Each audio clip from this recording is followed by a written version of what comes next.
The situations portrayed in this program are very dangerous. They have been performed by trained professionals in order to replicate worst-case scenarios of real-life hazards.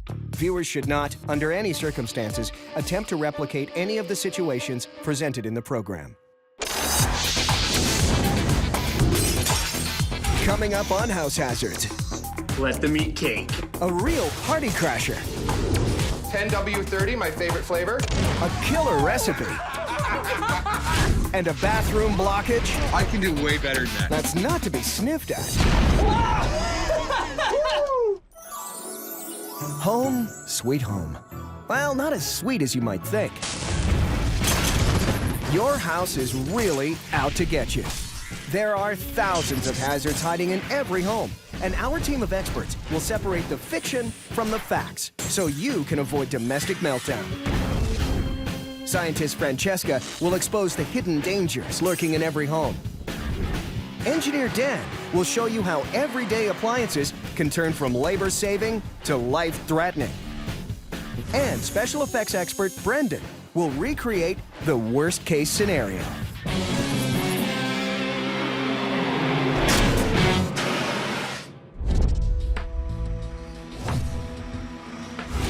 All right, looking good. Bring it forward. First up, the team recreates a disaster that, believe it or not, kills over 1,200 people every year. May bring it down just a little bit. Hey! Septic tanks like this one are common in rural areas. Allowing them to get clogged up can create a buildup of toxic gases. And in the right, or should I say wrong circumstances, this thing could turn into a gigantic boom bomb. Ugh. And that's what we're gonna recreate today. Touchdown, baby. All right, here you go, Francesca. Oh, thank you. They don't have time to wait for the dangerous buildup of gases or the blockages that could take years to happen naturally. So they've got to improvise a bit. Lift with your knees. Normally, septic tanks are buried underground, but they're building this one above ground so they can easily recreate the conditions that make a septic tank hazardous. 2 men carrying a toilet across the front yard. Totally normal. So we've got ourselves a working septic system. Septic systems use gravity to pipe human waste from the toilet inside the home to large holding tanks outside the home. Bacteria then breaks down the waste into toxic liquids and flammable gases, which are then meant to slowly release into the earth below. How are we gonna make this a hazard? Well, we can start by loading it up with the hazardous gases that get produced in a septic tank, like methane and hydrogen sulfide. That's a good start. Aren't they just gonna leak out everywhere, though? That's actually what happens in a normal septic tank. Yeah, but if we block any of the escape routes, because having the gases in there isn't a problem, the problem arises when they can't get out. People put things into septic systems all the time they shouldn't. Coffee grinds, kitchen scraps. Kitchen grease, which Yeah. is even worse. Cat litter, Cat litter, there you Sanitary go. napkins, Yeah, diapers, so many diapers. watches, cobs of corn. uncooked hot dogs. I think we got it. Well, what have we got here? I bring you poo. You bring me what? Poo, manure. And a tray of hot dogs, green beans, sausages, and diapers? Yeah. Well, basically, your sausages and your green beans would be kitchen scraps. Your diapers, however, should not end up in your septic tank. No. This is going to illustrate Well, you the should- human factor of people stuffing things down the toilet or the sink or what carburetor. Start with a sausage link. It's literally an explosive combination. Digested food will eventually decompose and release methane. Because the diapers don't break down as easily, they can clog the system, creating the dangerous buildup of gases. But before the hazard team releases the poo bomb, Francesca is about to show you how your dream kitchen can quickly become a nightmare.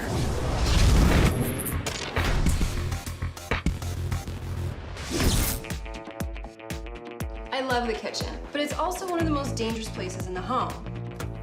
In fact, nearly half of all house fires in North America start on the kitchen stove. Every time you heat up a saucepan of oil, you are taking a big risk. Kitchen grease fires are so dangerous, they contribute to over $750 million in direct property damage every year. And the biggest risk comes when you accidentally drop some water in the hot oil. I've created this lever system. It will allow me to pull a string and release this ice into the hot oil from a safe distance. I also have some beeswax hands that I'm gonna use in place of my own. And most importantly, I brought in some friends. All right, everybody. We've got our canola oil boiling away. You can see the flames underneath. You can even see the smoke from the oil, which means it's above and beyond where it needs to be for us to have a grease fire. All right, guys, we're ready? Dropping the ice in 3, 2, 1, drop!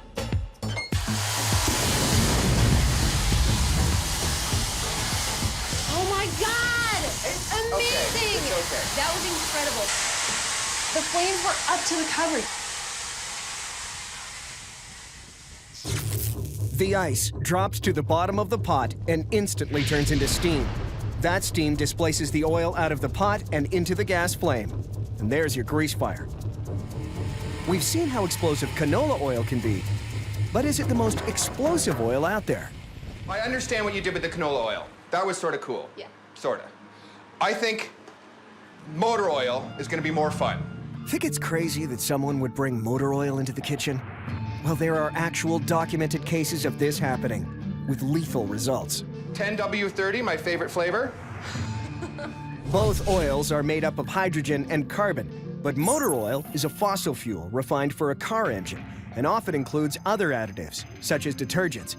It's a toxic mix not meant for human consumption. Okay, everybody safe? Okay, on drop. Ready and drop.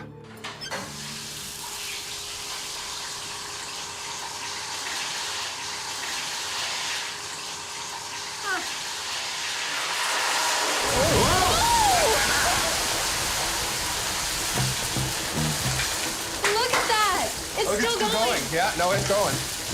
Look at the wax running off that hand. Pouring off of the hand. It's still going. This is great.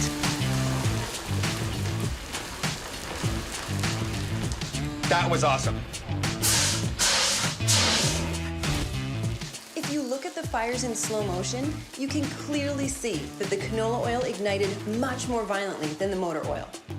Unlike the canola oil, motor oil contains around 25% additives, which allow it to withstand high pressures and minimize burning when it gets hot. So, Francesca and Brendan have shown just how explosive canola oil can be. But as firefighters will tell you, many people still panic and think that the best way to put out a grease fire is with water.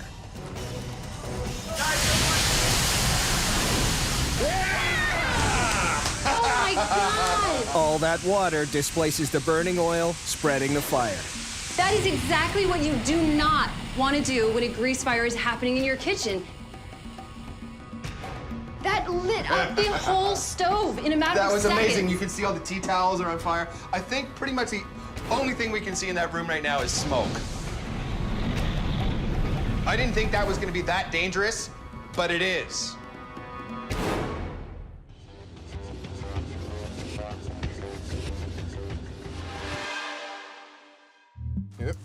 Two men carrying a toilet across the front yard.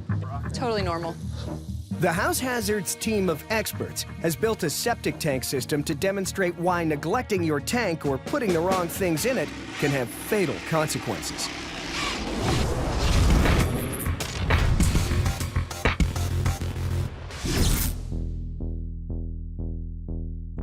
A septic system is pretty simple.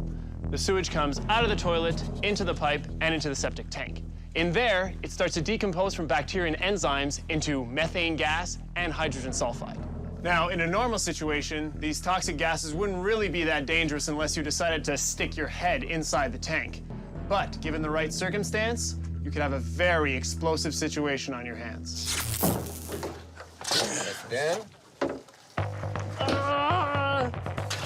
Where did you get your poo, Brendan? What kind of poo is this?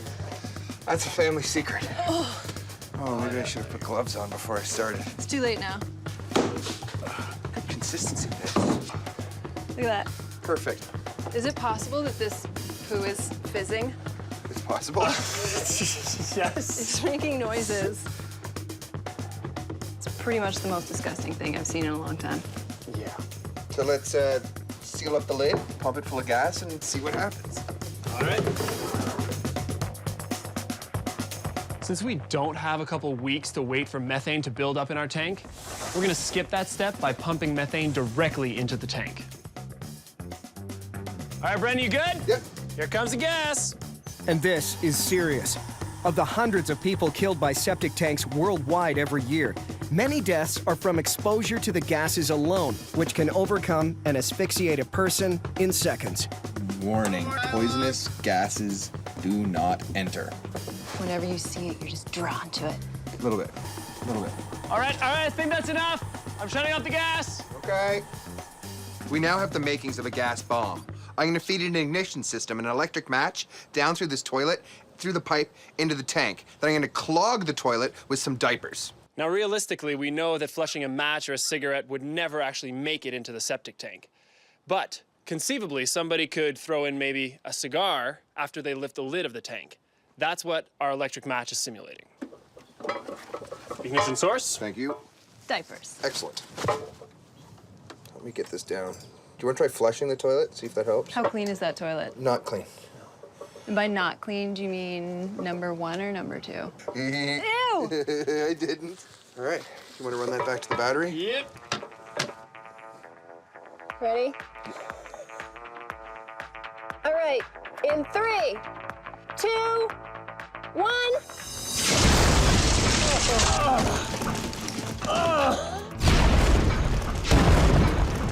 The electric match instantly ignites the methane, oxidizing it and forcing it to explode outwards.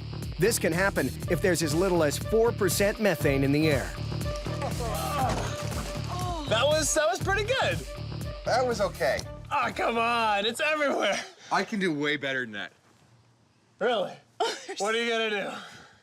Just hold on. Stay. What does he mean he can do better than that? The situations portrayed in this program are very dangerous. They have been performed by trained professionals in order to replicate worst-case scenarios of real-life hazards. Viewers should not, under any circumstances, attempt to replicate any of the situations presented in the program. The House Hazards team is recreating everyday hazards that could turn your domestic retreat into a living hell. Even a child's birthday party holds hidden dangers.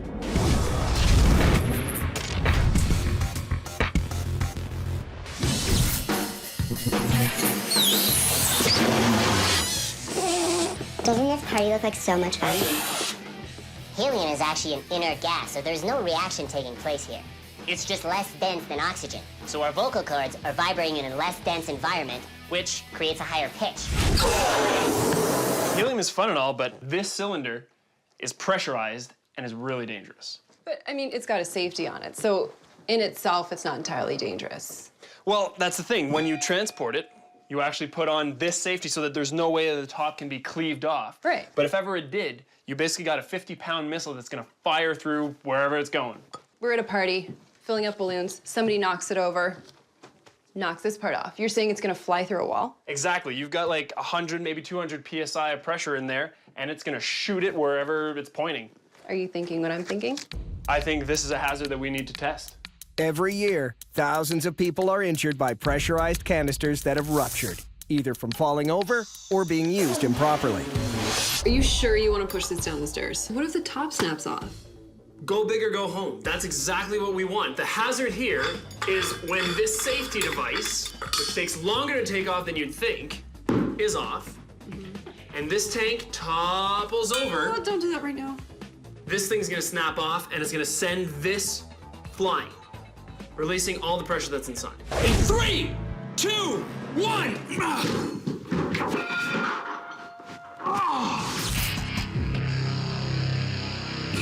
This is not as easy to break off as I thought it was going to be. Now, we're gonna need something with a lot more power and a lot more bite. Just knocking down the canister didn't really work to make it rupture. This helium tank is so incredibly dangerous, I need to build some extra precautions before I can show you how hazardous it is. So I've got a helium guillotine back here that's gonna rip the head off. Then I've got these rails that I welded together, and that's what I'm gonna use to aim it.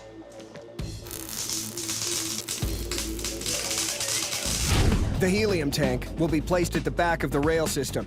At the top is a small explosive device, which can be detonated from the safety of the basement.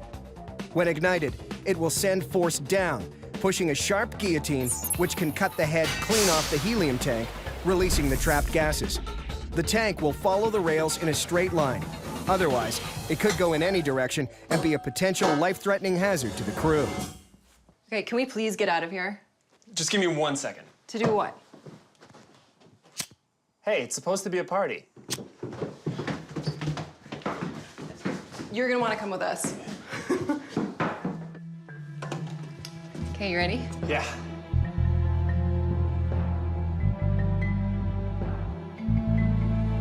In 3, 2, 1, let them eat cake.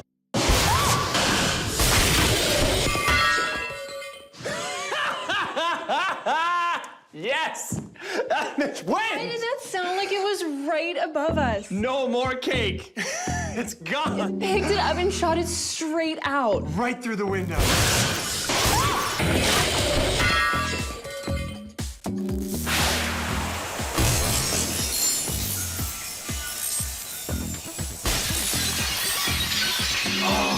How far would you say that is? It's got to be at least like 30, 40 pounds. It flew 60 feet or something like that. Oh, That's a lot of power. That is very dangerous. I had no idea the force that was in that thing. At 1,000 frames per second, you can see the tremendous force released through the small rupture. The helium was under such tremendous pressure that all it took was a slight opening and the gas expanded violently. Now, imagine this happening in a room full of kids. Definitely a hazard. So you can see it went right through the window and then right through the railing. I think it's fair to say, do not underestimate the power of a helium canister.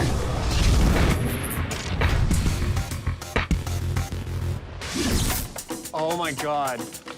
What is that? That is a giant mortar base. The team has shown that a septic tank with even a small amount of gas buildup can have explosive results. But special effects expert Brendan wants to show the full impact of a methane explosion. Really? Like bringing up mortars inside your septic tank? You know, you guys don't have to hang around. If you guys want to go hang out in the bunker. Babies. It'll be entertaining. Entertaining or disturbing? Can I press the button? Yes, yes, you can. You ready? Yes, sir. Are you ready on the trigger? Oh, I'm so ready. Okay. System is hot. All right, in 3, 2, 1.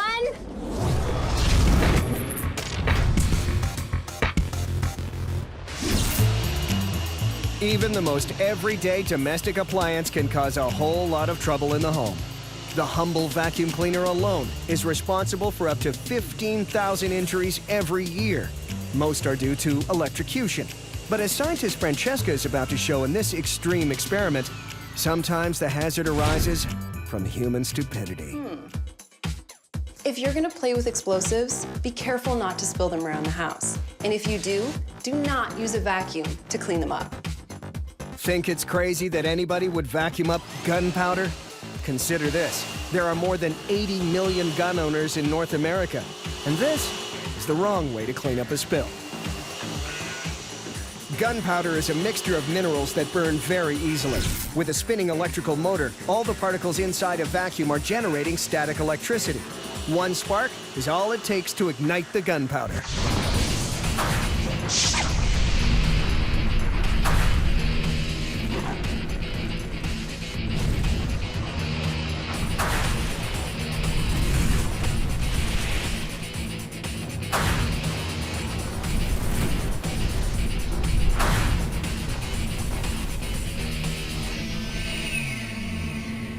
That was a pretty big explosion for a small appliance. But nothing compared to the one special effects expert Brendan has planned. He wants to recreate the full destructive force of a septic tank explosion.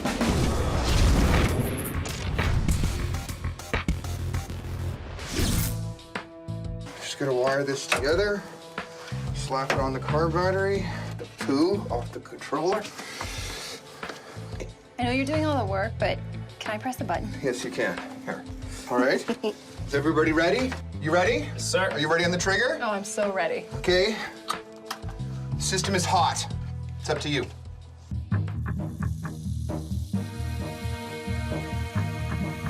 In 3, 2, 1.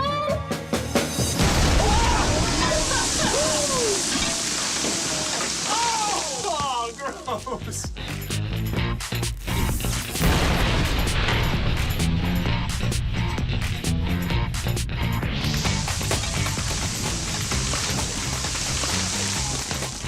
A little extra. It was pretty good, do you think? Man, that was big. Imagine you'd been standing right there. Can we go have a look? Oh, you guys smell that? Oh, man. This is not okay. God. Oh, man. Oh, it's like a swamp. And the toilet fell in, too. It's not even funny. Oh, it's a little ripe over here. Yeah, no kidding. Cleaning up? Not it. No, not it! You clean up! This is what we learned today. Properly maintained septic tank is not necessarily hazardous. But with the right combination of circumstances, you can have a very dangerous situation.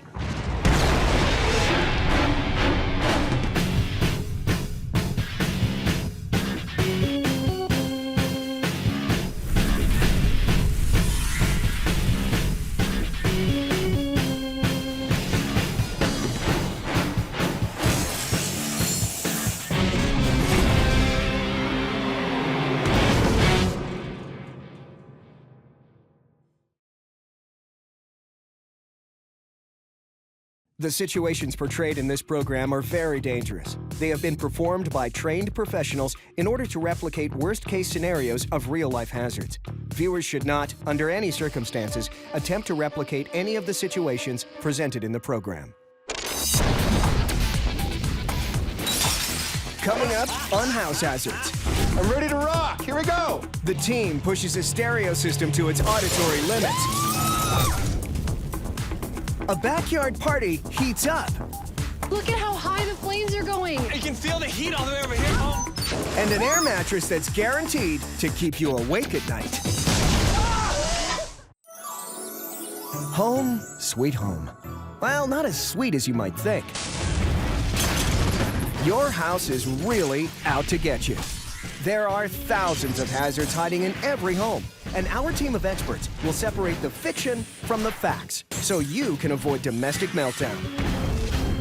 Scientist Francesca will expose the hidden dangers lurking in every home. Engineer Dan will show you how everyday appliances can turn from labor-saving to life-threatening. And special effects expert Brendan will recreate the worst-case scenario.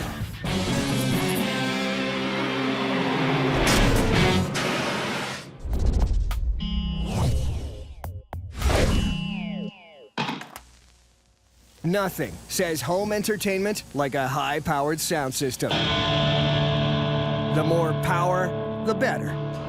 But your stereo can be a danger to your home as well as your sanity. The Hazard team has an experiment to show you how. But it's not Brendan's questionable guitar skills under investigation today. It's the speakers themselves. A speaker works by sending electrical signals to a set of magnets, which push the speaker cone in and out, causing the air in front of the cone to vibrate. These vibrations create sound waves, which are measured in decibels. The human ear will burst at 150 decibels. Now, this cone alone can go up to 120, and we've got about 24 of them here. So what Brendan's put together is a real sound weapon. We could have fun with this. Yeah, imagine if we pumped like 150 decibels into a window, for example. This is a real hazard. Sound is a form of energy that travels in waves. Normally, they're invisible when moving through the air. But by pouring a cornstarch mix into a speaker, it's possible to make this energy visible. See, this is what it does. You see these guys? You see the creatures? There you go. Wow! that's what it does. They look like little monsters. So the sound frequencies that are going on exist in everyday life, but we never get a chance to see them with the human eye. By creating this solid liquid mixture and allowing it to react to the frequencies, we can see what's going on a day-to-day basis with sound. It's that same energy that the team wants to harness to find out how it can be a danger to your home. The target, a plate glass window. The hazard team moves the speakers into place. We're going to position them so that they're all facing the window, which will channel our sound waves directly to the pane of glass. With the speakers set, the hazard team is ready to test their theory. That was sweaty work. Get these wired. While the team wires up the speakers inside, outside, Francesca and Dan want to test the danger levels of two common but highly flammable items found in nearly every backyard.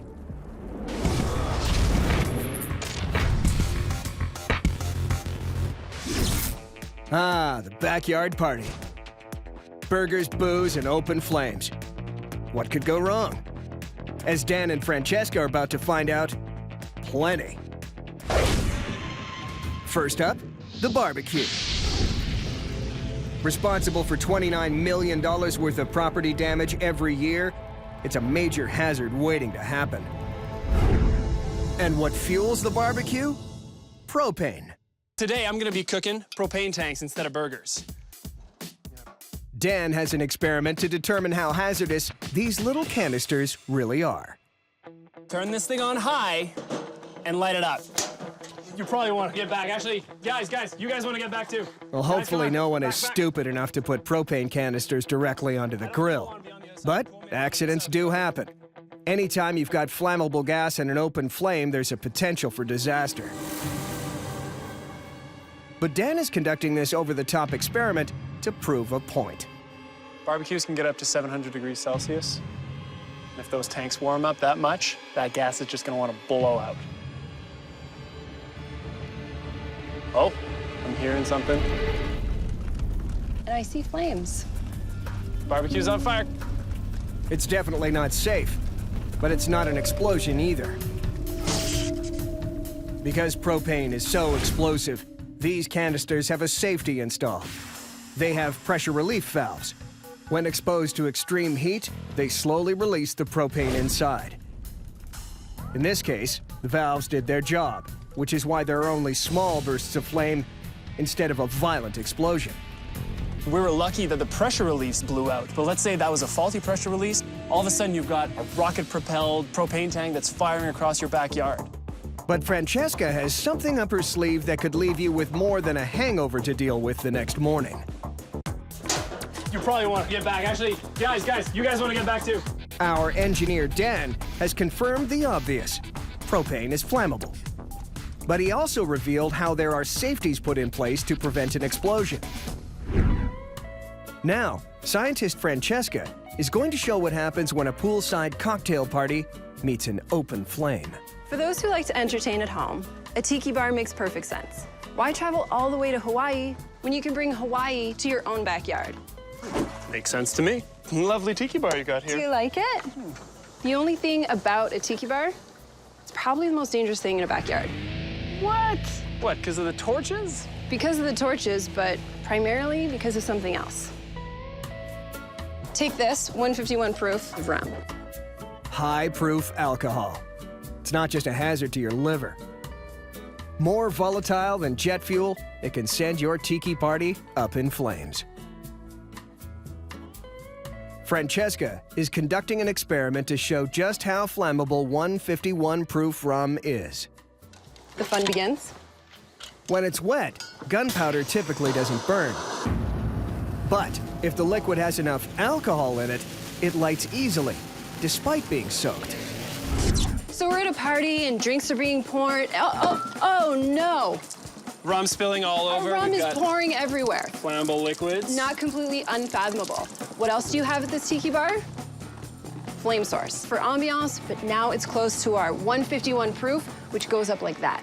That's pretty hazardous. But I feel like that's a little bit of rum.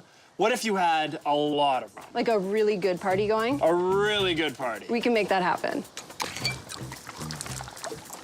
It's a bit of a shame to be throwing this around. Yeah, definitely Watch making out! me a little sad to see all this alcohol being spilled. As alcohol heats up, it becomes easier to ignite, which makes this bright and sunny pool deck the perfect location for a Tiki Inferno. Let's do it. Light her up.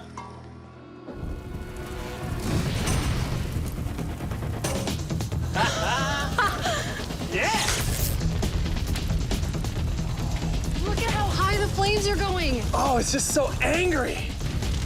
That is burning way more intense than I thought it would. I had no idea it would go up that fast. Well, when you consider what, I mean, it's made of kindling, literally. It's like 70% burnt down right now. The only thing that's still burning are the wooden posts from the bar. The alcohol vapors ignite first and start a chain reaction with everything else on the bar. The grass skirts, the napkins, the plastic cups all have higher ignition temperatures. Within seconds, a tiny, relatively cool flame has erupted into an 1100-degree inferno, turning this tiki into Mount Krakatoa. When it comes to backyard hazards, alcohol has proven itself to be the winner. With the fiery luau finally extinguished, the team turns back to the destructive force of sound waves.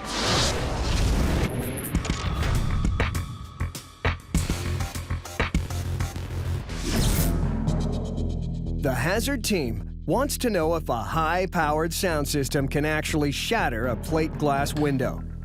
It's time for Brendan to rock the house. Just in case the guys are right and it blows the glass out, we want to be in a safe place where we can watch all the amazing action without being in danger. Hey, Dan. Yeah? Come see the little bunker. Nice. Yeah. Okay. Yeah, that works. Here he comes. Oh my God. All right, I'm ready. You ready to rock? I'm ready to rock. Okay, Yeah, let's do we're it. ready. You ready? We're Put your ear bunkered up. protection on. Okay. All right. Reed, take me up.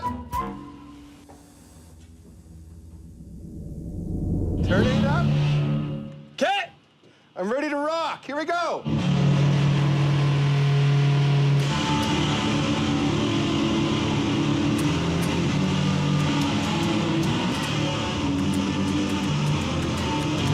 It's shaking a little bit, but It's not giving it that, like, violent shaking that you need to break glass. That's not working. Yeah. I think I know what might be wrong, Brendan. Yeah. See, right now we're pumping a lot of pressure at the window, right? So we got these huge amplitudes, we're really loud, a lot of decibels. But when you actually shatter glass, you need to hit the right frequency, and that's not something we're doing with that awful playing you're doing. I'll show you how, come on. The situations portrayed in this program are very dangerous. They have been performed by trained professionals in order to replicate worst-case scenarios of real-life hazards. Viewers should not, under any circumstances, attempt to replicate any of the situations presented in the program. The breaker box. This unassuming gray panel keeps power running throughout your home. But it's also one of the most hazardous spots in your house. More than 28,000 electrical fires start in homes across North America every year. Many of them because of faulty wiring in a home's breaker box.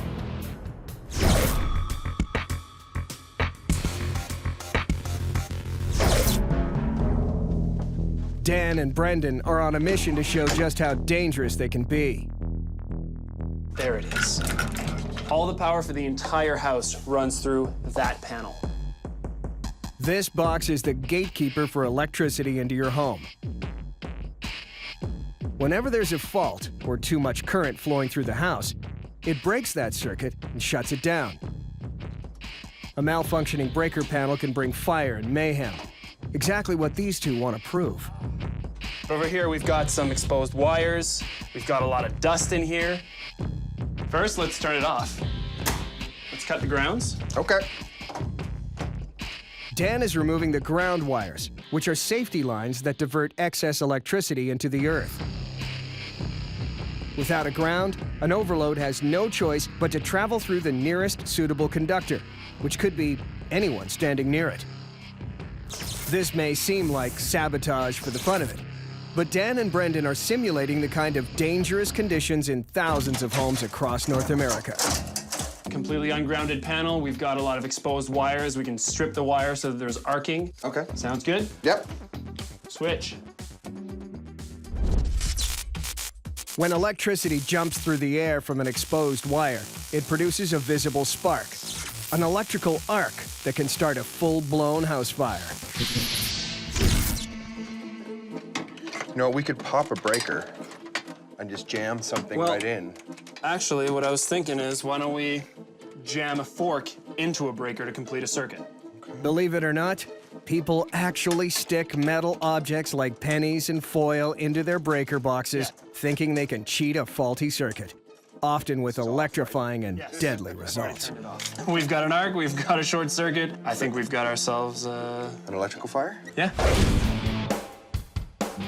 Most breaker panels lie hidden in closets or basements where flammable objects can pile up without being noticed. Exactly the conditions they want to recreate. The only thing left to do is to turn the power back on.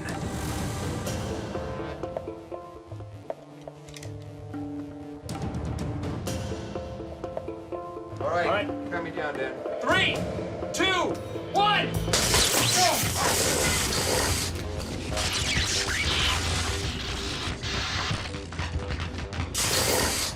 Oh, man. Nice. That works. And now we got a nice electrical fire going. Perfect. With no grounding and no way to stop the current, as soon as the power is switched on, an electrical spark ignites the material in the box, spreading to the walls and ceiling in seconds. Oh, wow, look at that go. The guys are on hand to quickly contain the situation, but in a real breaker box fire, the entire house could go up in flames before there's any time to identify where it started.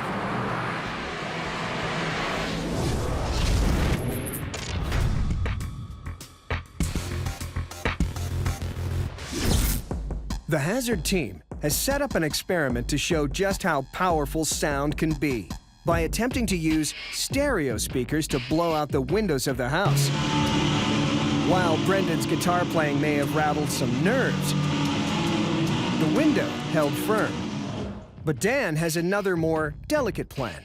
He's going to attempt to shatter glass using its own natural resonating frequency. First up, a crystal wine glass. I'm gonna hit this glass, record the sound it makes, then play it back. All right, you ready? As the amplitudes overlap, the glass should vibrate violently and eventually break. Okay, patch it through. Okay, I'm gonna send the exact same sound that the glass made into the speaker, and we're gonna see if it's gonna shatter. Ready? I'm ready. Good? DJ Jan. And kick it!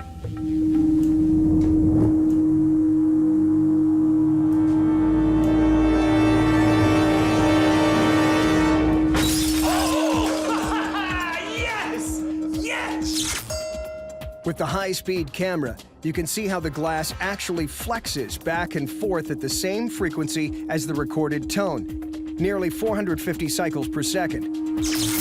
Eventually, the flexing is so violent, the glass shatters. So, let's apply that to the window. See that on a big scale. Yeah. Next, Dan records the resonant frequency of the window and gets ready to play it back. You ready? I found the right frequency that'll blow that glass up, and I've patched it through to the keyboard. So when I push this key, we'll blow this thing. You ready? We're ready. Okay. 3, 2, 1.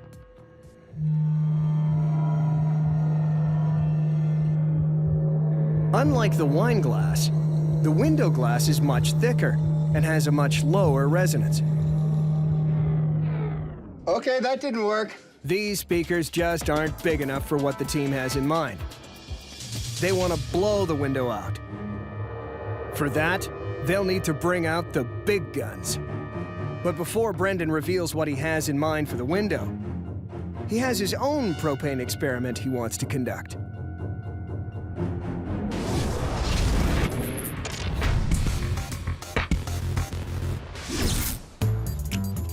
Propane is a natural gas used to heat homes and fuel hot air balloons. Used properly, it's safe. Why use my lungs when I can use a propane tank? That's why the greatest hazard of all is human stupidity. Using propane to inflate an air mattress can turn a dip in the pool into the Hindenburg disaster.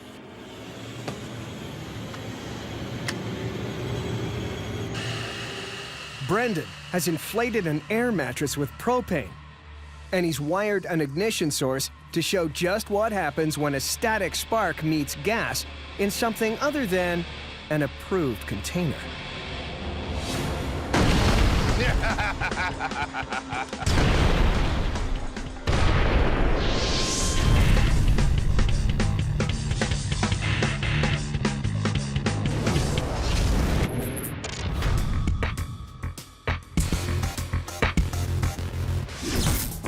Now, Brendan's determined to wreak the same havoc on the windows in the house.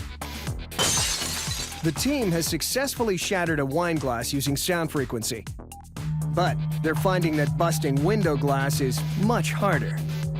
They need a shock wave to break this glass, the pulse of energy created by the sonic boom of a jet. This kind of force has been known to blast out windows near air bases. Cue the big gun. So this is an air cannon. It's a pressure vessel attached to a solenoid valve, which is attached to this big funnel here. What this does is we charge the pressure vessel up to 80 or 90 PSI. Then when I trigger the valve, it lets out all that air pressure at one shot. It will all travel up the funnel, straight into this sheet of glass. Boom. An air cannon and a speaker cone both create air pressure, but with one crucial difference. While a speaker cone vibrates and pushes air outwards with waves of sound, Brendan's air cannon focuses that pressure and pushes it out in a single powerful blast, replicating the shock wave created by the sonic boom of a low-flying jet. How loud is this gonna be? It's gonna be loudish. Ish. We ready to go? Okay. 3, 2, 1, go!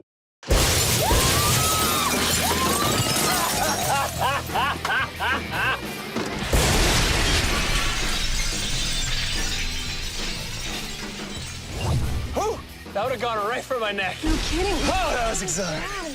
Shall we assess the damage? Let's. Oh, All right. oh, wow. Look at that. It just completely blew apart. There's huge pieces everywhere. The air cannon acts in the same way as a speaker, but exerting a pressure of 90 PSI. The team has proved that sound can damage your home with frequency and pressure. Definitely a hazard. That is one dangerous hazard.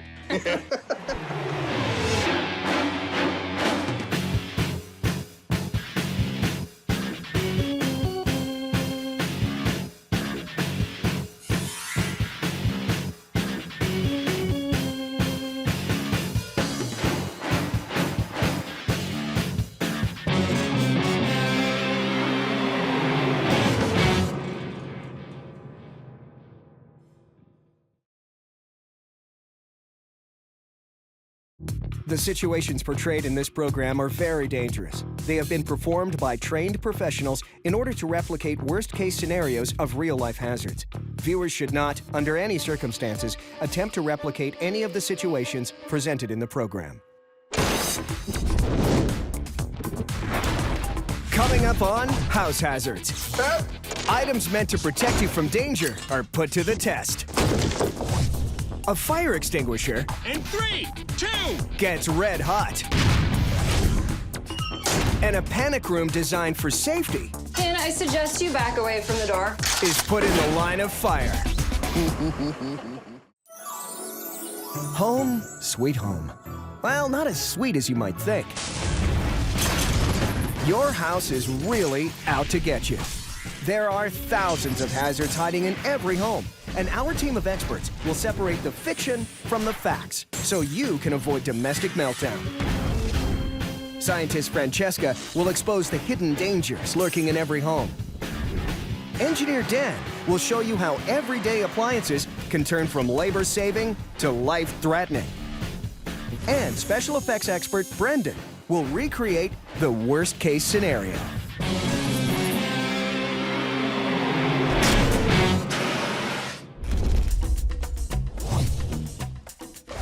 The Panic Room, a fortified space designed and built to protect you and your loved ones from intruders. But with a price tag running as high as $500,000, the Hazard team wants to ensure this isn't a danger in disguise.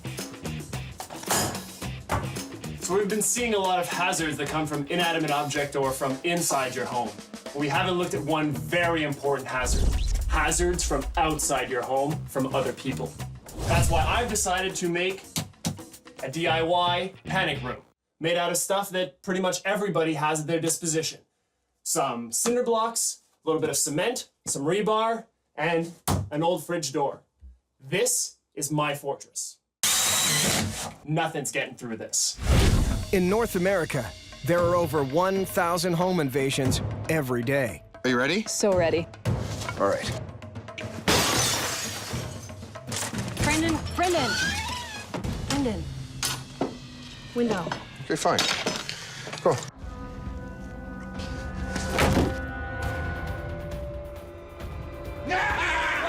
But instead of letting people escape, the Panic Room locks people up. You'll never get me in here, criminals! And only a wall separates them from danger. Come on, Dan, it's just us. Who's us? It's the only two friends you have. You think that's gonna keep us out here? Please, try to get in here. I've got cinder blocks and a solid steel door. Dan, we're gonna show you why this is a hazard. I dare ya.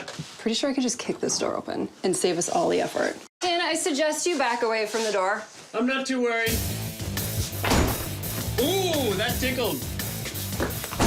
Ooh! Can I go with my sledgehammer? Yeah, I'll work on this.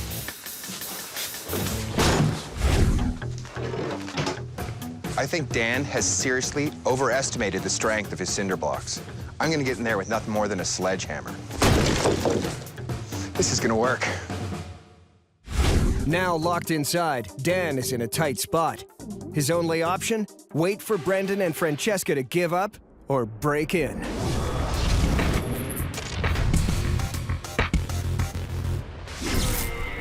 Before locking himself up, Dan sat down with Brendan to enjoy a cookout. How do you like your marshmallow? I like a nice golden brown. My grandfather taught me how to roast marshmallows. Did he? But you know what happens when boys get around a campfire. Nothing good. 74% of camping injuries are campfire related, and their severity depends on what's burning. This is your typical campfire. It's good for roasting marshmallows and not really all that hard to put out. All you need is a good water fire extinguisher. And that's that. This is a grease fire with motor oil and vegetable oil. Much more hazardous and extremely hard to put out. But you can't put this out with a water extinguisher, so I'm gonna use a CO2 extinguisher. The CO2 will displace the oxygen, choking the fire. And that's that. With the right extinguisher for the right fire, 80% of all fires can be put out without involving the fire department. But what about those objects that don't just burn? They explode. Whoa, you want to put shotgun shells in the fire? Yes, I do. A shotgun shell is a plastic casing filled with an explosive material called cordite, tiny steel balls, and a primer. When the primer is struck, it ignites the cordite. The cordite expands, pushing the steel balls through the chamber of the shotgun, firing them in the direction the gun is pointed. By putting the ammunition in the fire, effects expert Brendan is leaving them free to explode in any direction. You ready? Yeah, let's do it. All right, dude, here we go. This seems like a dumb thing to do, and it is. But this is what can happen when ammunition is kept unlocked and not safely stored. Brendan's shotgun shells are now resting in a fire burning anywhere between 300 and 600 degrees Celsius. As soon as the plastic casing melts, the cordite will instantly explode. That one's pointed right at us. Then we should be careful. Just like gunpowder, cordite is called a low explosive because its explosion velocity is slower than the speed of sound, and its force dissipates quickly. It may not be fast, but the pellets are still red hot and could easily take out an eye. We're seeing some shot all over the deck, but in the end, not really that hazardous. Sort of hazardous. It's molten balls of red hot metal. Please, all you did was damage our furniture with this. This is not hazardous. Do better. Oh, I'll show you.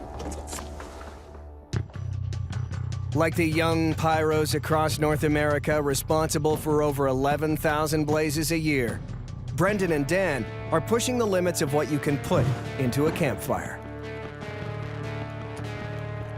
There you go. Were you gonna put it out? No, fire extinguisher in the fire. That's a hazard. Bring in the blast shield! Home fire extinguishers aren't just safety devices, they're also pressurized gas canisters that expand when heated. And Dan wants to know if this could make them lethal. So I think we need to get the fire at about 500 degrees Celsius to get the best blow out of this thing. What's it at now? I'm seeing 300, 400, 490 I saw there. 490. I'll get it a little hotter. Is that hot enough? Plenty hot. How about a little bigger? We're off the scale. We're good. Little bigger? No, we're fine. Little tiny bit bigger? We're good. You sure? We've got our 500. No problem. Okay. Ready, Brendan? I'm ready. All right. 3, 2, 1. For each degree the canister climbs in temperature, the pressure inside rises by a factor of 10.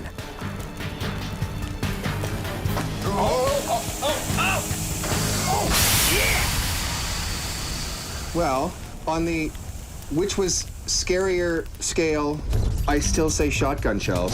Special effects expert Brendan's superheated shotgun shells could easily have caused serious bodily injury. Those fire extinguishers you keep next to your stove, you can keep them there safely for a reason. Because this extinguisher uses a plastic nozzle, the pressure couldn't build to its explosive potential. Had this been an industrial extinguisher with a stronger nozzle, this could have been a much more violent explosion. Allow Dan to demonstrate. Using the same experiment as before, Dan is going to put out an electronics fire. Now in this fire, I'm gonna have some lithium batteries. This is a combustible metal, and once it gets going, there's not a whole lot that can put it out. So I'm gonna need a special foam extinguisher. The foam is designed to smother the fire, preventing oxygen from further fueling the reaction that burns up the electronics. Now normally fire extinguishers are canisters under pressure. Instead of pressurizing this one, I'm gonna give it a sudden burst of pressure with a black powder bomb that I've waterproofed. Under normal pressure, an industrial extinguisher has a constant force of 195 psi. But the pressure can build up to 2,000 psi, making it more like a missile ready for launch.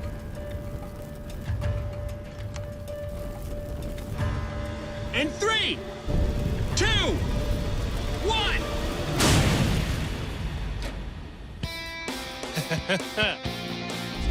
Now, this may not be the traditional way of using a fire extinguisher, but it got the job done. When the canister explodes, it releases foam all over the fire, snuffing it out. Brendan and Francesca have a job to finish too. Dan is walled up inside a panic room.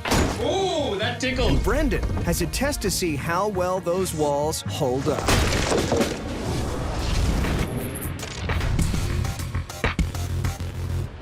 I'm really not worried. I built this panic room out of cinder blocks and cement and rebar. Those walls can take 4,000 psi. I doubt that any of them can muster up that kind of strength. Bring it! All right. Knock, knock. Who's there? I'm sorry? Cinder blocks are impossible to make without cracks and air bubbles. So builders compensate by using iron rods called rebar, which are then encased in concrete. Very difficult to break. Brendan! Brendan! What? I want to try. You guys are gonna be at this all day. Shut up, Dan!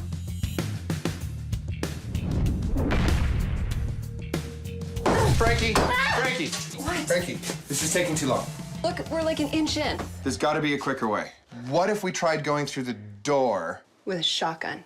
with the shotgun? Can we get a shotgun? I got a shotgun. Let's get the shotgun. Okay. We're coming for you, Dan.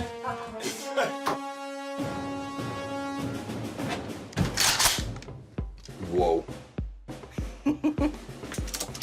Brendan and Francesca have set their sights on the lock, which they'll attack from the safety of another room. All right, beautiful. But Dan and the panic room meant to protect him are now directly in the line of fire. All right. I'm coming out. The situations portrayed in this program are very dangerous. They have been performed by trained professionals in order to replicate worst-case scenarios of real-life hazards. Viewers should not, under any circumstances, attempt to replicate any of the situations presented in the program.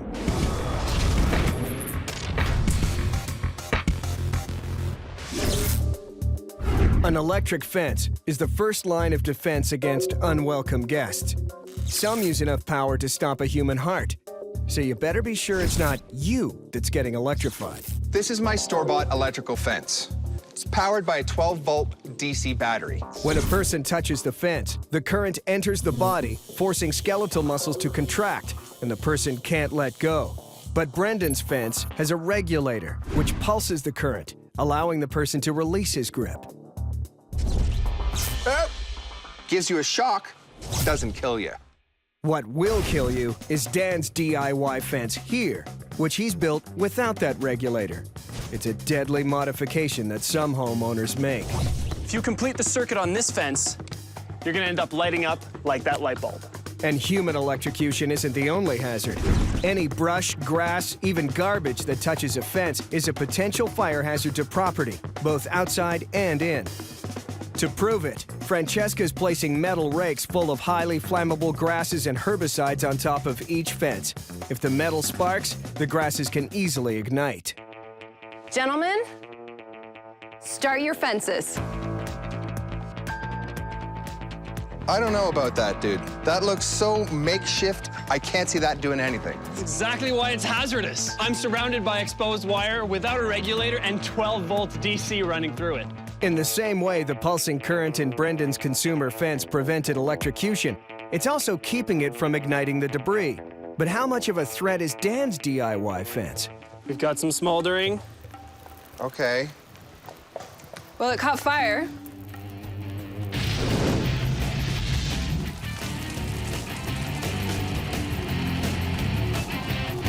Okay. That's a fire. Okay, that's a fire. This is not so much a fire.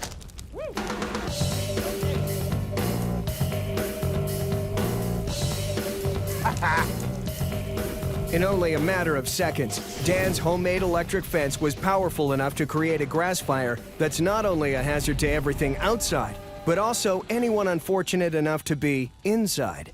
How are you gonna get out of that? Maybe you should get in. Maybe that's my cue to leave. Good luck with that.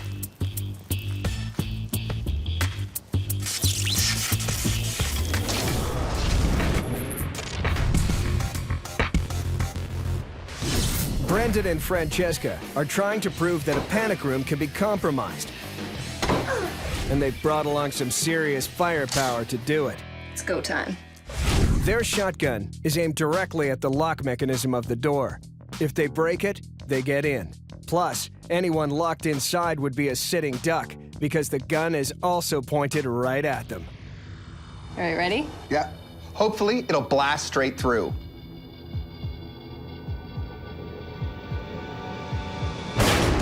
Oh, sorry. I see a hole through at least the first layer of the door. Oh, no! Oh, it's all the way through. This door is still pretty locked, though, eh? The shotgun blast penetrated both sides of the steel door. But if anyone was still alive inside, they'd be secure. The lock held up. So we shoot it again and shoot the lock. It's kind of blind luck. We'll just shoot it, shoot it, and shoot it till we happen to get the lock. And the problem with that is? I have a better idea. Okay, bring it in. Undeterred, Brendan is turning up the pressure. and anyone left inside is about to be flushed out. In the meantime, Francesca has an easier way to pick a lock, and it involves some unlikely tools.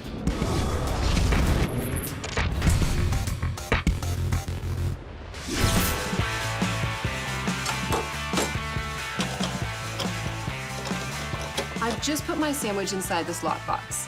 I've locked it up with 2 different kinds of padlocks, and I could use the keys to open it, or I could show you some interesting ways to get into these locks. Padlocks have a shackle, a chamber, and a locking mechanism connected to a lever. To open the lock, the lever must be pulled back, releasing the shackle from the chamber. Whether a key is used or something else, the lock will only open if the lever is moved out of the way. I'm gonna show you how to open this lock with just a pop can. Although it might seem impossible, Francesca only needs to cut a tiny piece off the pop can and it turns into a lockpick. And the important part here is that you have a little tab sticking out the top. Fold it in half. And then I'm gonna jam this little tab into the space between the lock base itself and the latch. And then you do the same for the other side. With both the tabs and the lock cylinder, all Francesca has to do is rotate them to move the lever and release the shackle. 1 lock down, 1 to go. Earlier, Francesca picked a padlock with nothing more than an empty pop can. 1 lock down, 1 to go. Now, she'll try the same thing using compressed air.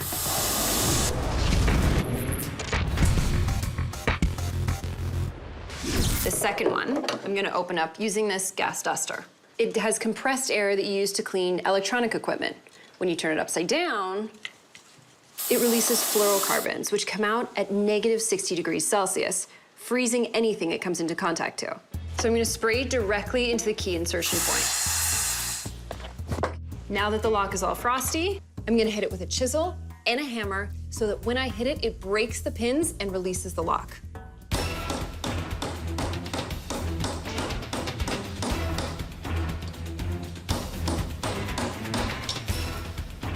I need a bigger hammer. Back up.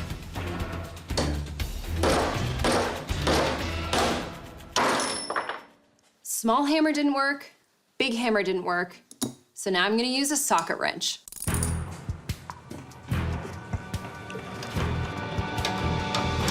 Oh! Bam, that is incredible.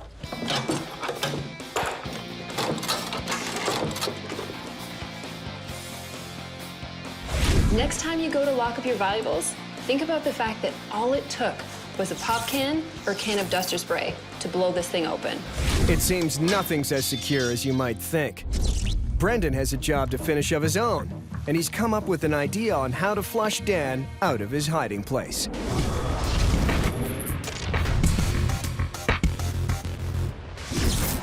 This is an industrial high-pressure washer. It shoots water at 40,000 PSI. It'll cut through steel, rock, concrete. I don't think Dan's panic room is going to be much of a challenge. What is he gonna bring back to try and get through this? You guys should get back. Are you kidding me? Now. Did you get a pressure washer? Now. I mean it, get back. Brendan will attempt to use a high-pressure washer, a tool used to remove paint and grime and for demolition, which is exactly what Brendan has in mind. I can smell your defeat. By shooting water at over 40,000 PSI right at the door, Brendan is creating the same effect as erosion does in nature, except a lot faster. He's cutting through metal with water. I can see an outline. I think he's about halfway through now. You know what? Maybe he's through this sheet side, but it's one sheet of metal, insulation, and then another sheet of metal. So he might actually only be through the first sheet. He's cut through almost the whole door. Oh, it's coming loose. Yeah, that front panel's coming off. Oh, just hit it. Oh, it's coming off!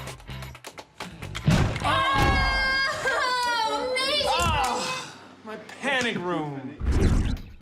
That was nuts. That was fun, though, eh? So Amazing. the pressure washer was set at what? 5,000 psi? 40,000 PSI. 40,000 psi. But look at this. You see that? Yeah. It actually ate through the cinder blocks and chewed through my shelving unit. Yeah. You got in the room. Did you hear that, Brendan? One more time. I missed it. You got in the room. We're in. There's no such thing as an impenetrable room. Given the right tools, someone's gonna get in. What you gotta consider is, are you locking danger out or trapping yourself in?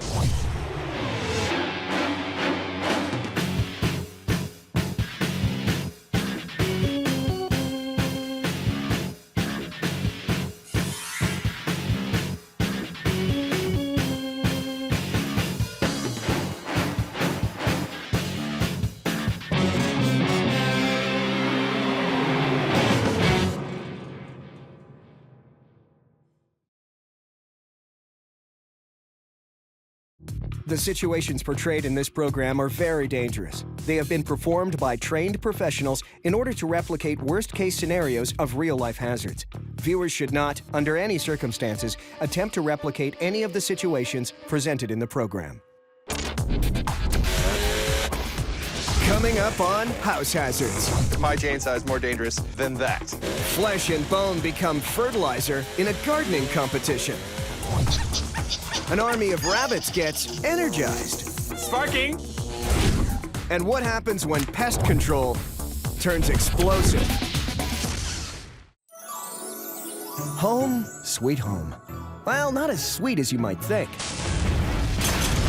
Your house is really out to get you. There are thousands of hazards hiding in every home, and our team of experts will separate the fiction from the facts so you can avoid domestic meltdown. Scientist Francesca will expose the hidden dangers lurking in every home. Engineer Dan will show you how everyday appliances can turn from labor-saving to life-threatening. And special effects expert Brendan will recreate the worst-case scenario.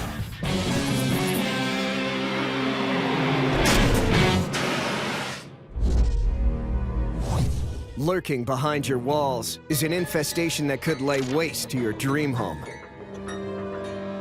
These creatures cause more than $1 billion in property damage every year. And you may not know it's happening until it's too late. They're silent, they breed quickly, and they're adorable. They are pretty cute. But let's not forget that these bunnies are actually vermin. And that even though you might have them as a pet, they can also sneak into your house through cracks, get behind your walls. What would happen if these bunnies ran loose in a home? Once they get comfortable behind your walls, there are two things they like to do. The first is, we know what rabbits like to do. Each litter can produce 10 new rabbits, and the average female can breed up to 12 times a year. You have 4 bunnies, they can create 80 bunnies within 4 months. I mean, these guys go at it. Besides making more bunnies, there's another thing they do non-stop. They chew. Because their teeth never stop growing throughout their lives, they must constantly gnaw to keep them filed down. One of their favorite things to munch on? Electrical wiring, like the kind found behind your walls. Every year, it's rabbits that are blamed for triggering thousands of infernos. To show how this can happen, the Hazard team has set up an experiment to replicate the perfect conditions for a hair-triggered house fire. This is a typical situation behind most walls. You have insulation, you have sawdust left over from construction, and you have the wiring. Bunnies get behind the wall. They chew on the wire, wire creates a spark. Spark catches on all of this flammable material that's down here, house goes up before you even know it. Can we put more than a couple in? Yeah. You free little guy. Cue the infestation. To ensure the bunny's safety, the team has turned off the power to the wires because it's not the electricity itself that attracts the chewing. Rabbits are drawn to the material that coats the wiring behind your walls. When they chew through that, it exposes the copper that conducts electricity. If 2 exposed wires are close enough together, the current can arc, sparking a fire behind the wall. And you may not notice until it's too late.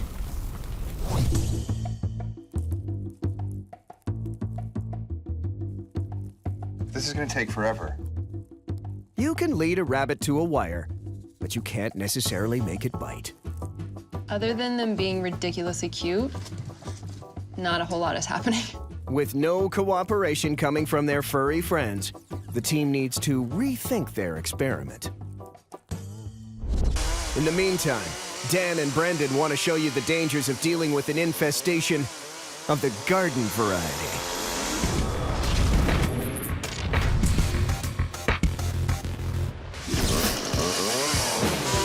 Every year, millions of North Americans use chainsaws and weed trimmers to beat back the plant life growing in their own backyards. But more than 45,000 of them inflict life-threatening injuries to themselves in the process. But which power tool is more likely to cost an inexperienced gardener a trip to the emergency room? To find out, Dan and Brendan are using legs of lamb to stand in for human flesh. Seriously?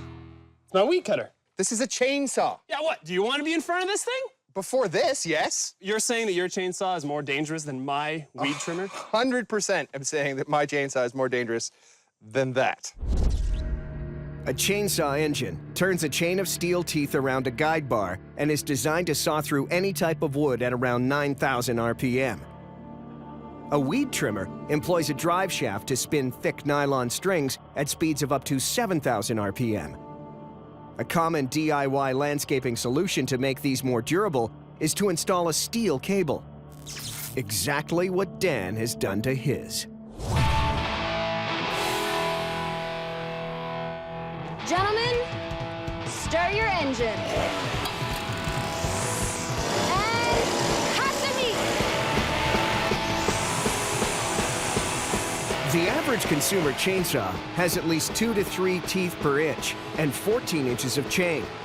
Right now, the chainsaw is outcutting the weed trimmer by a factor of 20.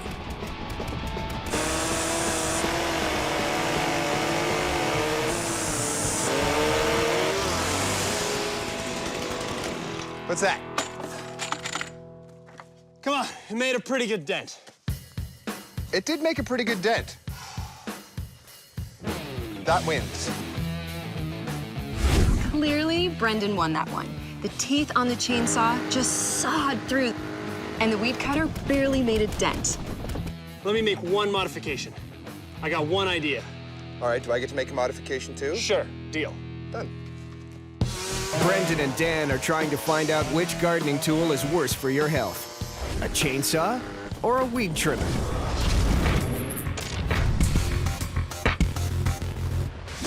Dan's weed trimmer didn't stand a chance against Brendan's chainsaw. But Dan has an idea of how to make his tool more lethal. A circular saw blade used for thicker shrubs instead of dandelions.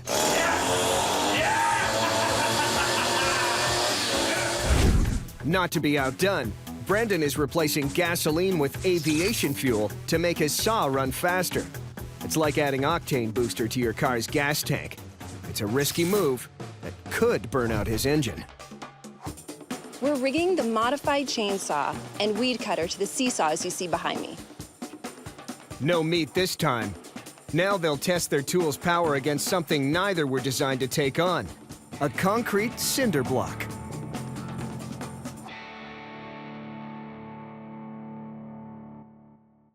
Your chainsaw's gonna burn out way early. I'm gonna be cutting through this baby like it's butter. I really don't think so. The teeth are gonna disappear on that in seconds. That thing will keep going, keep chewing all day. I really don't think so. Gonna leave you in the dust.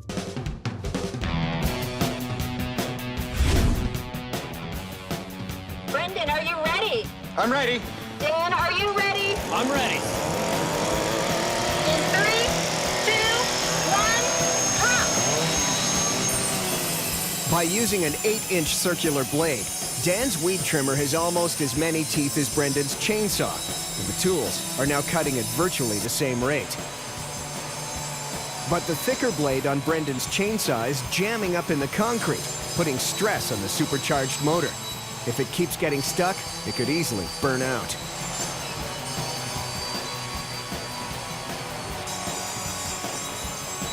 And just as Brendan's chainsaw starts to smoke, Dan's circular blade breaks through. Ladies and Gentlemen, we have a winner! Dan's weed trimmer had the power to beat Brendan's chainsaw all along. It just didn't have the right blade. And if it could do this to solid concrete, just think what it could do to your arm. Dan absolutely made it through 100% before that chainsaw. Yeah, cutting through cinder block. That's a new one. I think the losers today are those cinder blocks. I agree. Both of our teeth got dull really quick, but that didn't actually matter, because eventually the friction of what was left was grinding away at those cinder blocks, and that's how we got through. You gotta admit, that modification was pretty sick. If I had to play with a weed cutter, that's the weed cutter I'd like to play with. I still like my chainsaw. Of course, we all know that power tools aren't things to be taken lightly. But neither are cuddly little bunnies.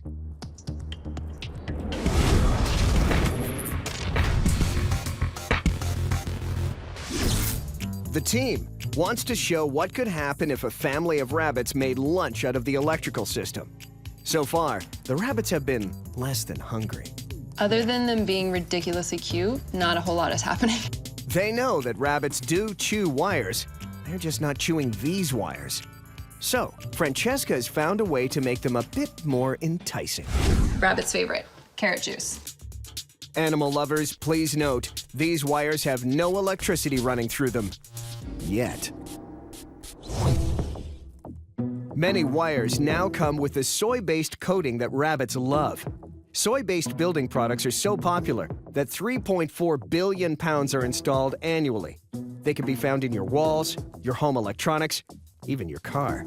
They're trying to find something hard to chew on. Since these wires appear to have a different coating, Francesca hopes the carrot juice does the trick. Look at, they're all gathering around the wire with the carrot juice on it. Yeah, that looks pretty tasty to them. There's certainly a lot more interest, but none of our furry friends wants to be the first one to chomp down. Rabbits tend to eat just before dawn and right after sunset, so maybe they need a little mood lighting. What if we took off, turned out the lights, give them some time? Just see what happens if we leave them for a couple hours? Yeah, maybe overnight. Okay. All right. They're so cute. Francesca, come on. Good night, guys. I don't want to disturb them, so I brought my infrared camera, which will let me see them in the dark.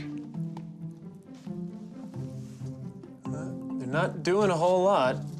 Huddled together, and they're actually pretty relaxed. This isn't working. Guys, can we hit the lights? So putting the rabbits in there didn't do anything, and then leaving them overnight didn't do anything, so we got to think of something else. By the next morning, the team is sure that some progress has been made. After all, it's a proven fact that these critters love to chew on wires. Doesn't seem to be doing much. But, you know, for a while there, it looked really promising, but they seem to have just kind of settled in. In reality, an infestation takes weeks or months before creating the conditions for an electrical fire. So, to speed things up, Brendan has a plan. I got an idea. Let's get these stupid bunnies out of here. We'll put in some fake bunnies. I don't want any more cute furry bunnies. I'm not here for cute. The situations portrayed in this program are very dangerous. They have been performed by trained professionals in order to replicate worst-case scenarios of real-life hazards. Viewers should not, under any circumstances, attempt to replicate any of the situations presented in the program. Rats. They bite, they carry disease, and are one of the most unwelcome invaders in your home. In New York City alone, it's said that there are 32 million rats, 4 times the human population. It's no surprise that homeowners would search for the easiest way to get rid of them. Francesca is setting up an experiment to show how building a better rat trap can end up with the homeowner getting burned.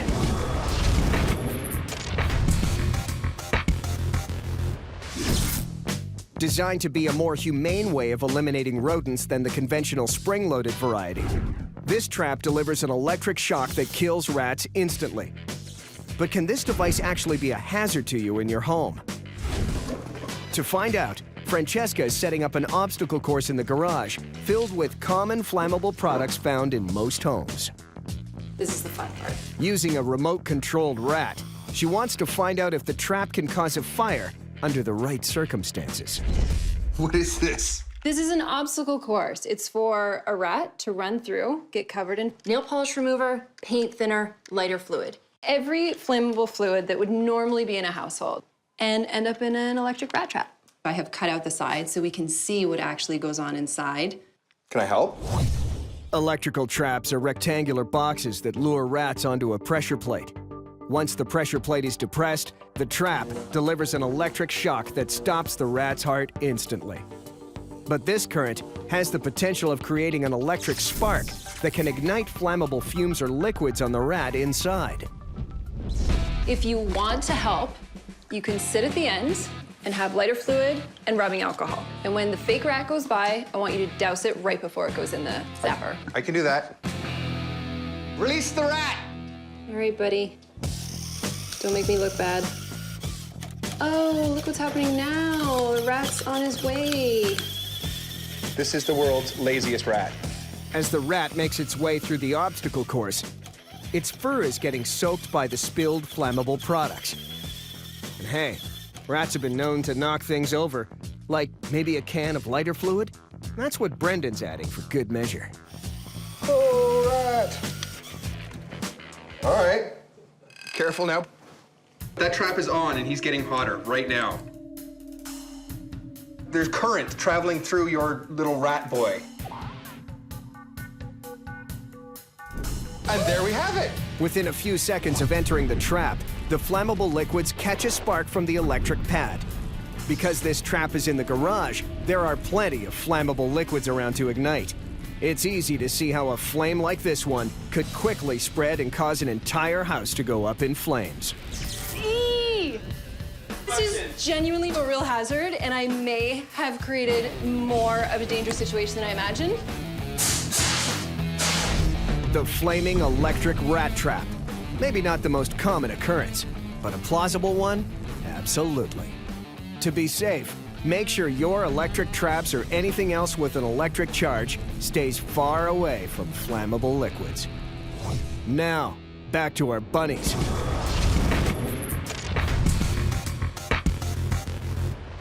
The team has been trying to get the rabbits to nibble on the wires behind the wall. So far, the rabbits haven't inflicted the damage necessary to cause a fire. Time for a change of strategy. Let's get these stupid bunnies out of here. We'll put in some fake bunnies. Besides, we don't want to harm any cute, fuzzy bunny rabbits. Perfect. Brendan has decided to enlist the services of a few mechanical stand-ins for the real rabbits. These stunt bunnies are great, but they can't do everything. Since they can't chew the wires, Brendan is making a few cuts to expose the wires behind the wall, just like a real rabbit would. The right conditions have finally been recreated. They've got chewed wires and plenty of debris behind the walls to act as kindling. A very real situation in many homes around the world. All that's left to do now is turn on the power.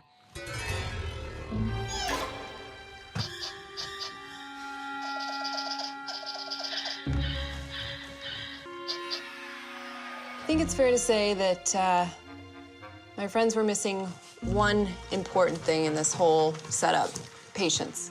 Had we left the bunnies in there for a little bit longer, without a question, they would have eaten through that wire. That being said, I'm kind of on board with them now, and I'm ready to blow this wall down. I think it's time. Excellent. Are you guys ready? We are so ready. All right, Francesca, here we go. And I hate bugs, but getting rid of them can be more hazardous than it looks. Insect foggers contain chemicals plus flammable accelerants. In an enclosed space, a single spark can cause an explosion.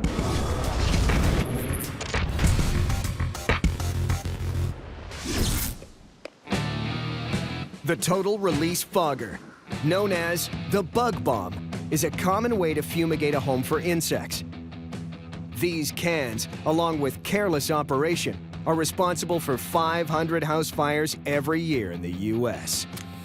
Here's what happens when you set off just one in an enclosed space, and the fumes come into contact with the flame source, like your oven's pilot light.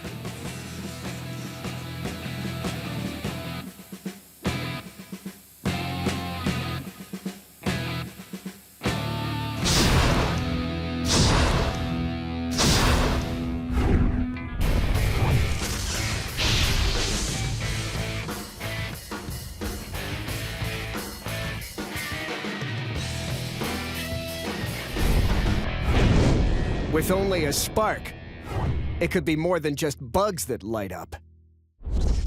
The hazard team is about to show how an infestation of rabbits or any other gnawing vermin can pose incredible danger to your home. They've got frayed, chewed up wires and a lot of sawdust and debris behind the wall.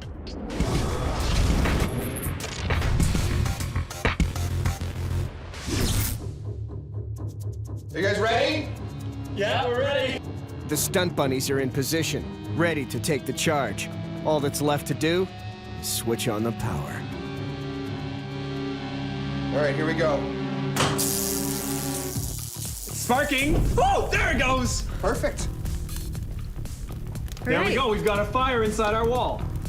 The fire behind the wall is obviously going strong, but the greater hazard might be what can't be seen on the other side.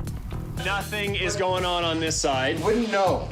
We know we've got a fire on this side, and we definitely have a hazard in our house, right? Yeah. However, we can't see it on this side. But you can see with the thermal imaging camera that you definitely have a fire going on. You can see the smoke and the fire on the other side of the wall, even though that when you're actually looking at it, doesn't look like anything. The only thing that is giving us any sort of hint that there is a fire going on back here is the smoke that's coming out of that socket.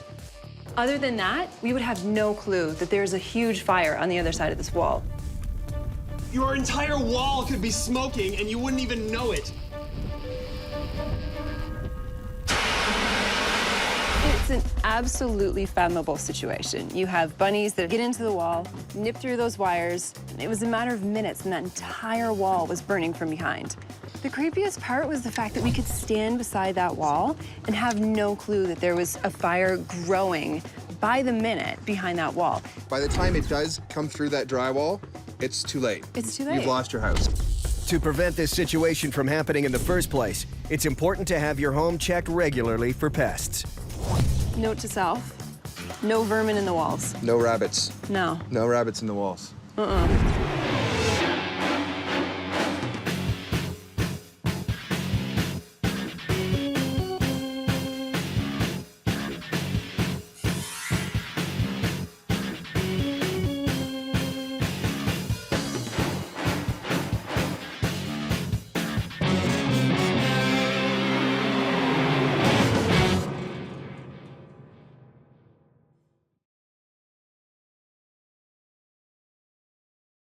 The situations portrayed in this program are very dangerous. They have been performed by trained professionals in order to replicate worst-case scenarios of real-life hazards. Viewers should not, under any circumstances, attempt to replicate any of the situations presented in the program. Coming up on House Hazards, a chili recipe with some major kick. Well, 5-alarm chili. all right. A do-it-yourself melon massacre. And how flower power can leave your kitchen blowing in the wind. 2, 1. Home, sweet home. Well, not as sweet as you might think. Your house is really out to get you. There are thousands of hazards hiding in every home, and our team of experts will separate the fiction from the facts so you can avoid domestic meltdown. Scientist Francesca will expose the hidden dangers lurking in every home. Engineer Dan will show you how everyday appliances can turn from labor-saving to life-threatening. And special effects expert Brendan will recreate the worst-case scenario.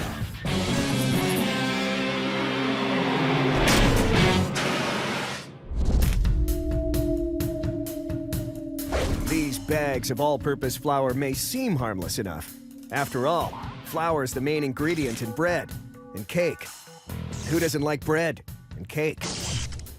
But imagine you're in the kitchen. The burner on your stove is on high, and you're baking with flour when a bag accidentally bursts, causing a flammable cloud of dust. This type of reaction has caused dozens of explosions in North America and Europe, resulting in hundreds of deaths. How can this happen in your home? The hazard team is about to show you. Let's see what happens when I try and light this flour on fire. Ooh, there we go. Well, that's not exactly the fire we were talking about, is it? Still pretty flammable, though. Some of it's burning, but it's only the top coat that has enough oxygen to react. Let's make it airborne. There you go.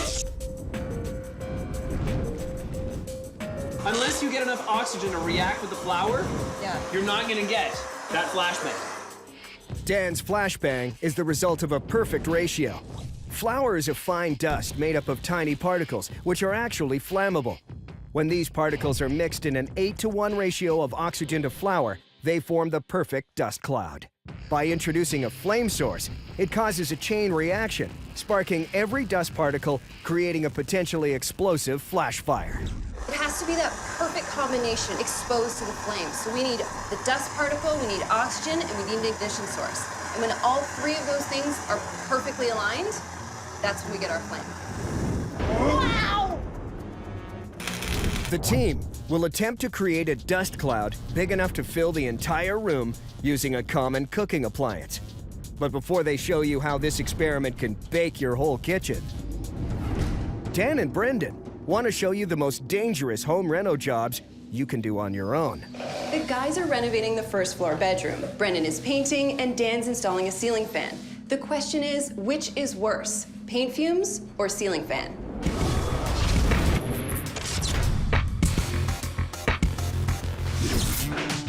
That's it? North Americans are crazy about doing their own home improvements. But one person is sent to the emergency room every 5 seconds doing the most mundane jobs.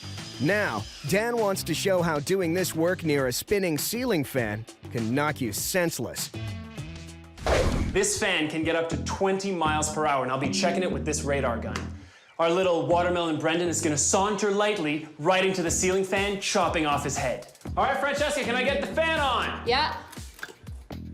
All right, give me a second to get up to speed. All right, Francesca, I'm up to 20 miles an hour. If you were changing a light bulb near one of these spinning fans, here's what would happen to you. So that was it? Hey, that hurts. Not exactly the decapitation Dan was hoping for, but at 20 miles per hour, these blades are generating an impact force equivalent to 15 pounds, which is more than enough to knock out teeth and crush major veins and arteries in your neck. As a tall person, I assure you that this was very painful. Dan has shown us the consequences of getting your head caught in the spinning blades of a ceiling fan. Major headache. But Brendan wants to investigate something he thinks is way more hazardous. Painting in a confined space where there's no ventilation is definitely a hazard. He's going to demonstrate the hazards of spray paint fumes on the most basic level. It's time to find out what cooked watermelon tastes like. Paint is much more than just pigment. It contains volatile organic compounds, otherwise known as VOCs. These compounds are not only highly flammable, they've also been shown to cause cancer. All right, Brendan, you've been torching for like a minute and a half. Think you've made your point. It works, but really, I mean, your paint's not even burning. It's really just your propellant. Burns like these send more than 5,000 people to emergency rooms every year. Add an open flame, and it can easily inflict a third-degree burn that can permanently scar anyone's melon. Please make paint fumes and ceiling fans as hazardous as possible. We've seen how a ceiling fan can knock you senseless, and how paint fumes and fire can give you a wicked tan. But the guys want to ramp things up and show you the absolute worst-case scenarios. Dan attempted to decapitate his mannequin with a ceiling fan and failed. Brendan burnt the side of his mannequin's face off and didn't even do that much damage. I have given them one final opportunity to make their items as hazardous as possible to see which is worse. This is my murder fan. In order to win the competition, Dan is going all out. He's replacing the ceiling fan's plastic blades with stainless steel aviator blades. He's also rigging the fan's motor to a variable frequency drive, so he can dial it up to the same speed as a high-powered industrial fan. You know what, Watermelon Francesca, your hair looks good. Your teeth look incredible. It's gonna be okay. It's gonna be okay. All right, you ready? All right, power on. Turning it up. The blades are now spinning at a terrifying 3,000 RPM. And here's what it would look like if you were to walk into it head first.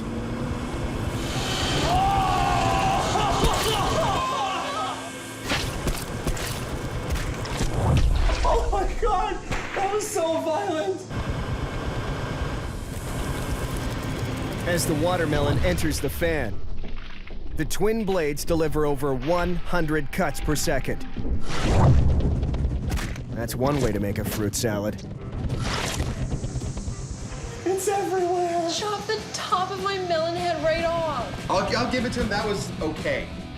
Oh, come on, that was spectacular. I've got something better.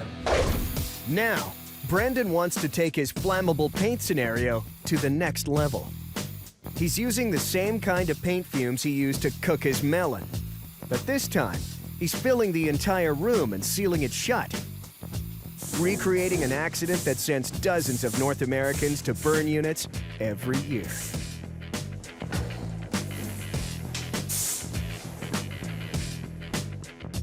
I'm just rigging up an ignition system.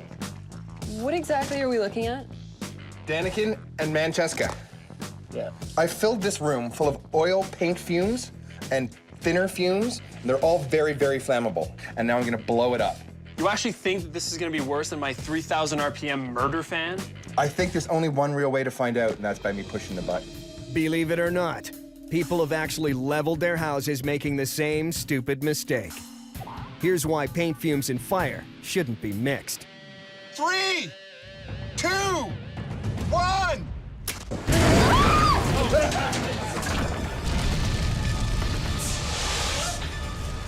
That is a fire, and that was a boom.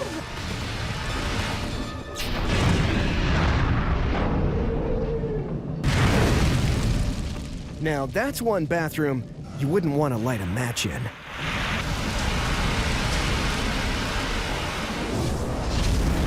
The Hazard team has created a flash fire using all-purpose flour. Now, they want to see if this standard kitchen mixer can create an airborne cloud of flour big enough to light the entire kitchen on fire.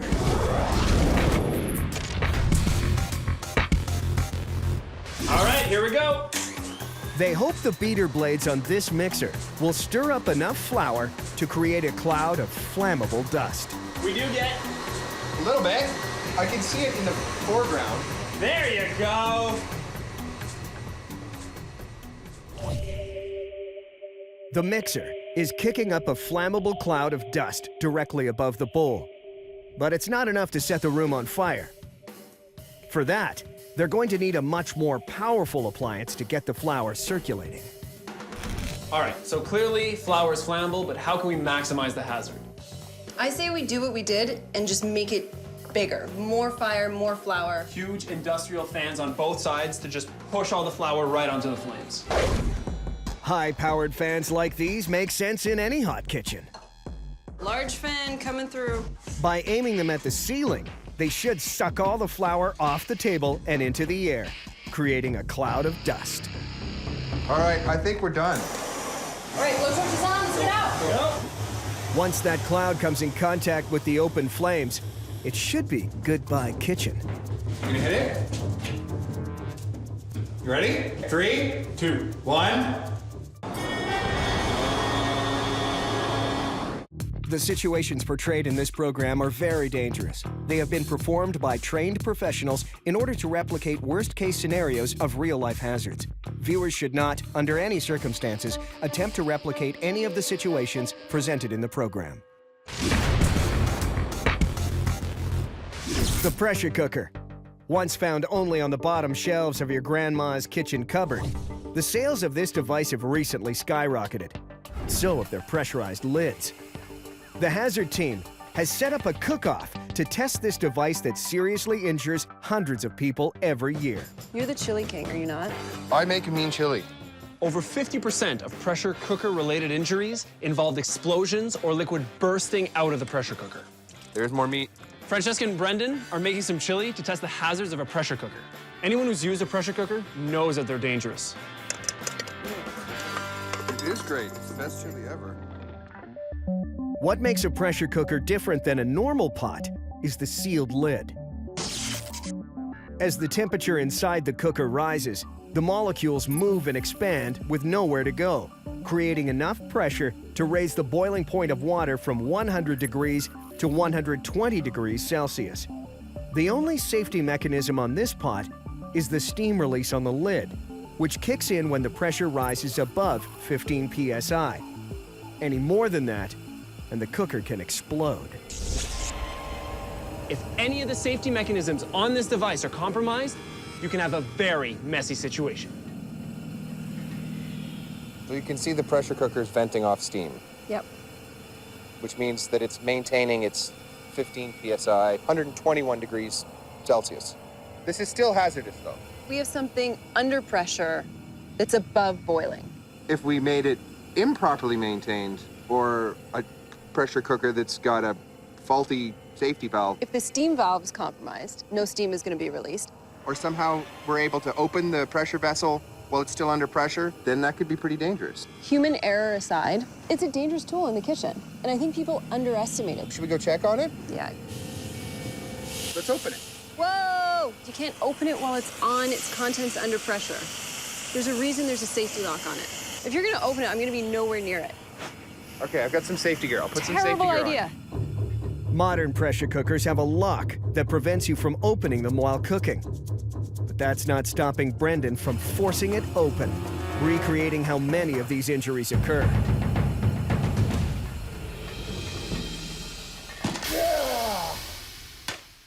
Our pressure cooker had a maximum pressure of 15 psi. It's a good thing Brendan was wearing his protective gear. When he ripped that lid off, you could see the steam and the pressure just come flying out. Now let's see what happens when we disengage the safety mechanism. Francesca is sealing up the vent holes to replicate an unwashed pressure cooker that's had its steam release clogged by crusty food. What I've done is removed the steam release. I'm filling both of the holes and sealing them shut so that no steam can escape.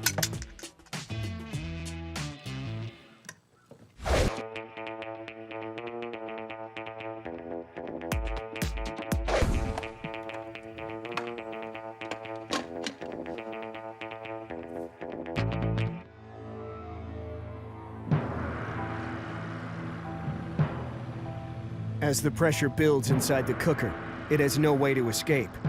And with no way to escape, there's only one thing that can happen.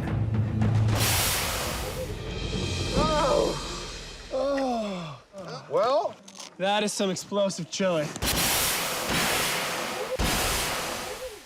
5-alarm chili. that's a new recipe for me. Definitely don't want that to happen in your kitchen. No. Look how far it flew. Cool, it looks deformed. Yeah, it had a rough half hour. We're lucky we were doing this outside. Can you imagine if you were enclosed in your kitchen? That would be, not good.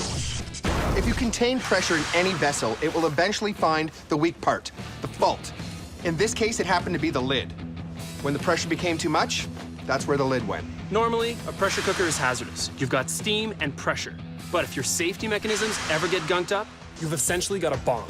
I'm not going to eat chili for a very, very long time.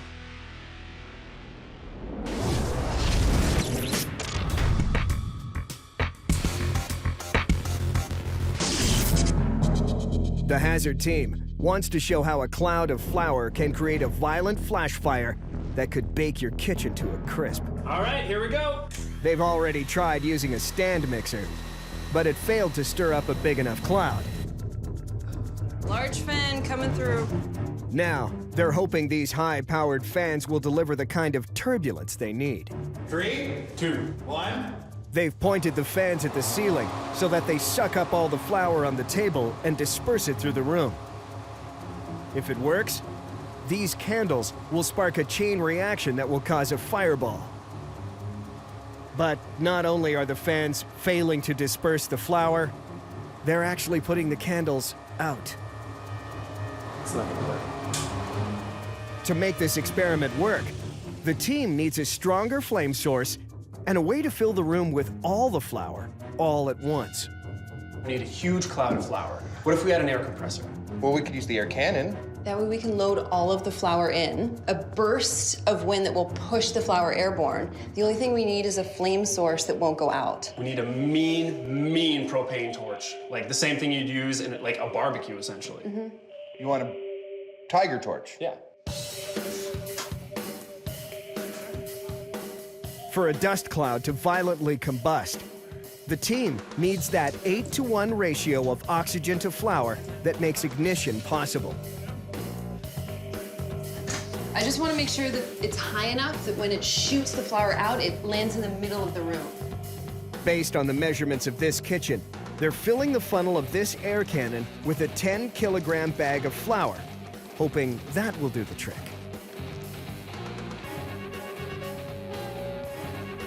The team is also bringing in this heavy-duty pressurized gas torch, so powerful that even the cannon won't extinguish its flame.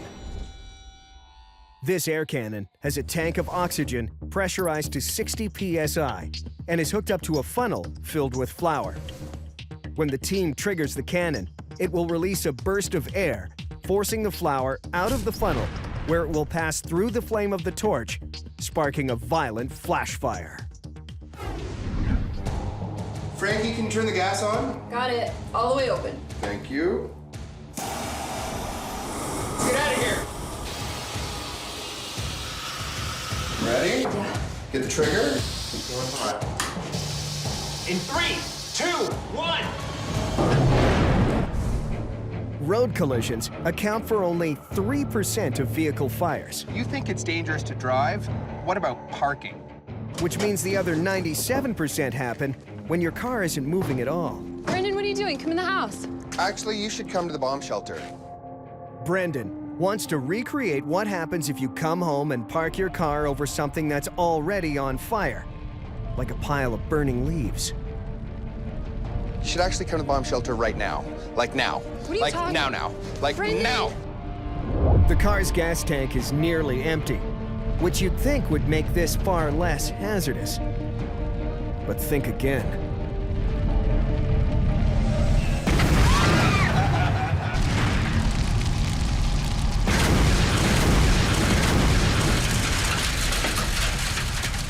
The fumes inside the tank are far more volatile than gasoline in liquid form. When exposed to an open flame, great balls of fire. While the firefighters extinguish the inferno, the hazard team is ready to take their flour cloud experiment to the next level. They've filled a pressurized air cannon with all-purpose flour and aimed it at an industrial-strength torch to show you how a dust cloud can leave your kitchen in ashes. Get the trigger. Yes, sir. The flame is hot and ready.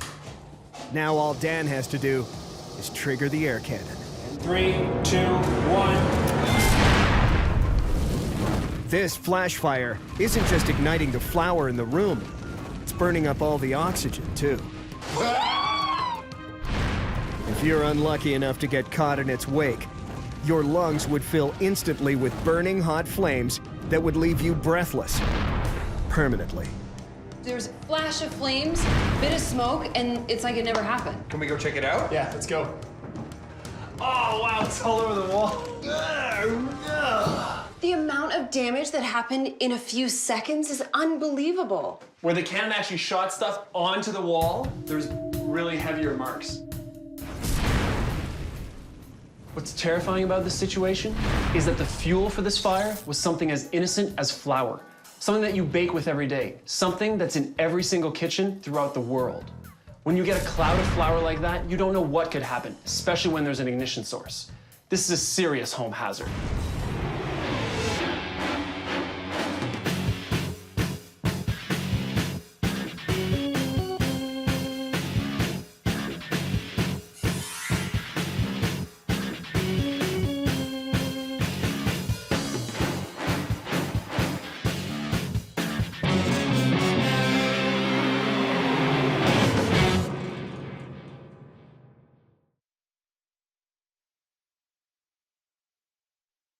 The situations portrayed in this program are very dangerous. They have been performed by trained professionals in order to replicate worst-case scenarios of real-life hazards.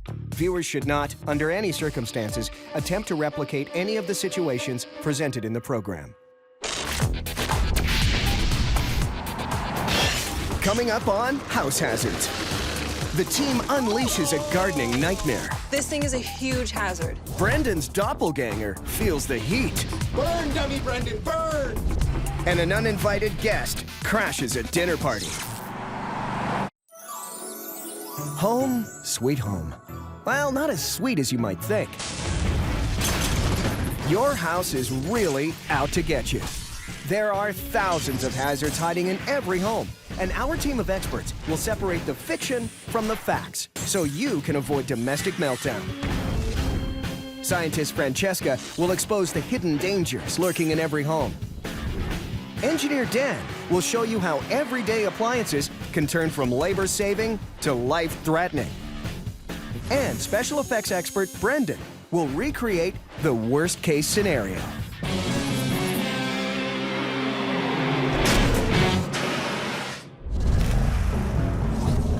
The automobile. Every year, 1.2 million people die in crashes worldwide. And hundreds of accidents involve cars crashing into homes. And in most cases, it's because of one simple mistake. The driver failed to step on the brakes in time to avoid a collision. The hazard team wants to find out what kind of damage a car can do to your home. First, they're setting up an experiment to test their brakes. 35, 36, 37, 36, 35. Oh! And stop.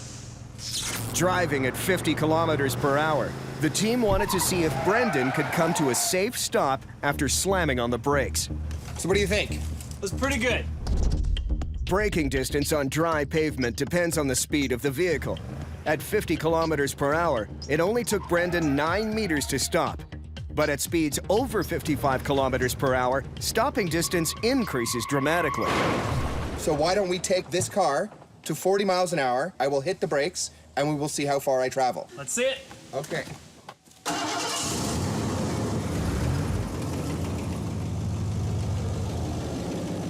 Ideally, Brendan has exactly the right amount of space he needs to stop completely. But we're gonna see how hazardous it is to try and brake on a dime. 40 miles an hour is approximately 65 kilometers per hour. And at this high speed, Brendan has to accurately judge the distance he needs to bring his truck to a stop.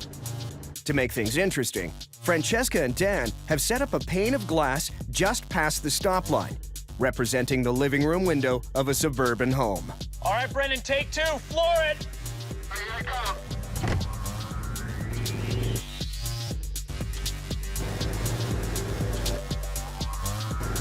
36, 37, 40, 42.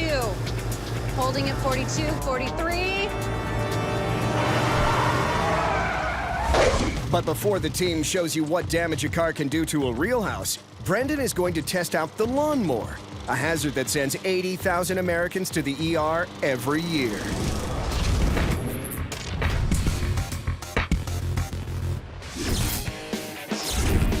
It's a beautiful day to be in the backyard running things over with my lawnmower.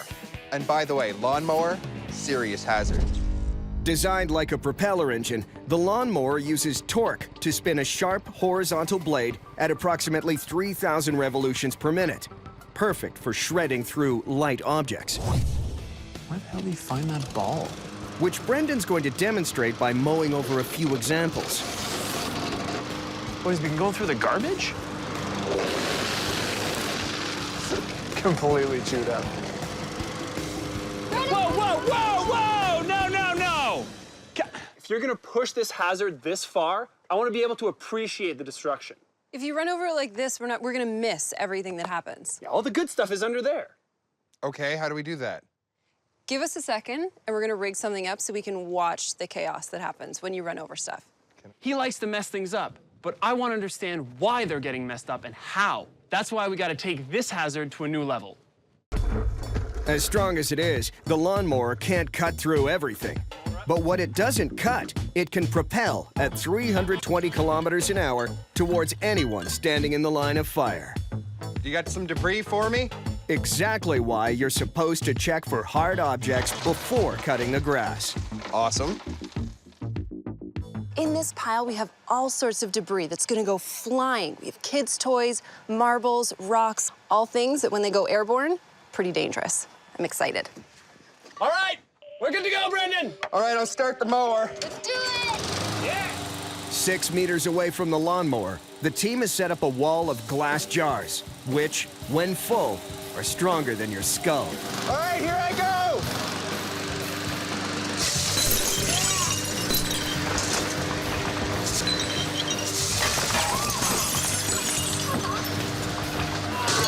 Okay.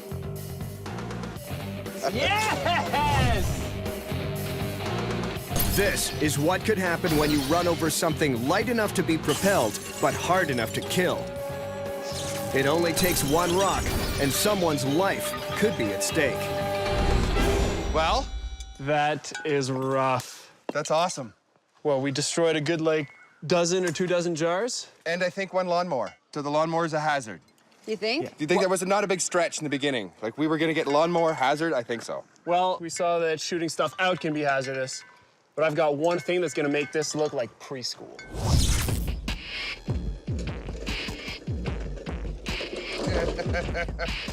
All right, I agree that projectiles in a lawnmower, very scary.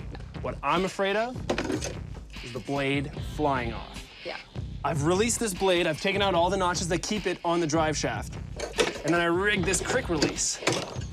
So whenever I get the blade spinning, I can just fire it off. Corrosion and poor maintenance can actually cause lawnmowers to release their blades. And Dan is going to test this hazard by setting up a potential bloodbath in the backyard. The team is testing how hazardous a lawnmower can be, and they've designed a scenario to show the damage a loose blade can cause.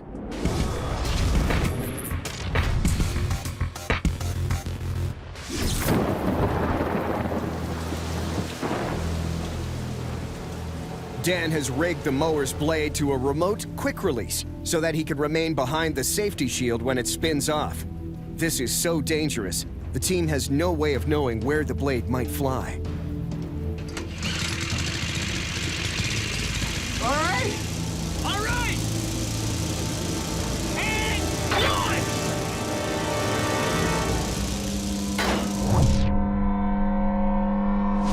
Whoa! Oh, yeah. Really? Yes? What happened? It actually went that way instead of that way, so really unpredictable. And look how much power it hit with. It actually bent the blade. That's unbelievable. You know what? You got it to fly off while it was running, and that just confirms how hazardous we thought it was. So where did it hit? It actually hit right behind your head. It just goes to show you, you can't predict where these things are gonna fly off. Definitely not. But there's one hazard you can always predict: human stupidity. And when it comes to the lawnmower, it's the most hazardous of all, even though it could be entirely avoided. Hey, Brendan, we're in position. It only takes a second to drive over your foot with a lawnmower, which is why Brendan is using a pig's foot to simulate the carnage that happens when a human appendage gets caught in the blades. Are you guys ready? Ready! And 3, 2, 1.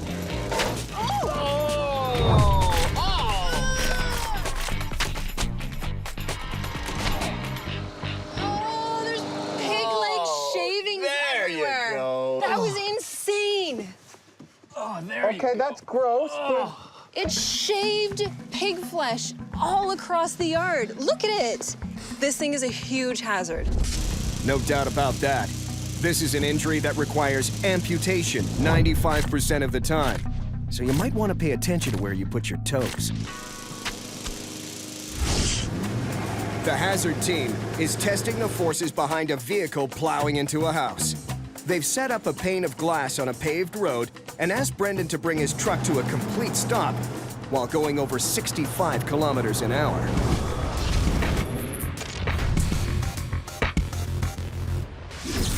All right, Brendan, floor it! The higher the speed, the greater the braking distance, and the harder it will be to judge when to hit the brakes and avoid smashing into the glass. 36, 37, 40, 42. Holding at 42, 43.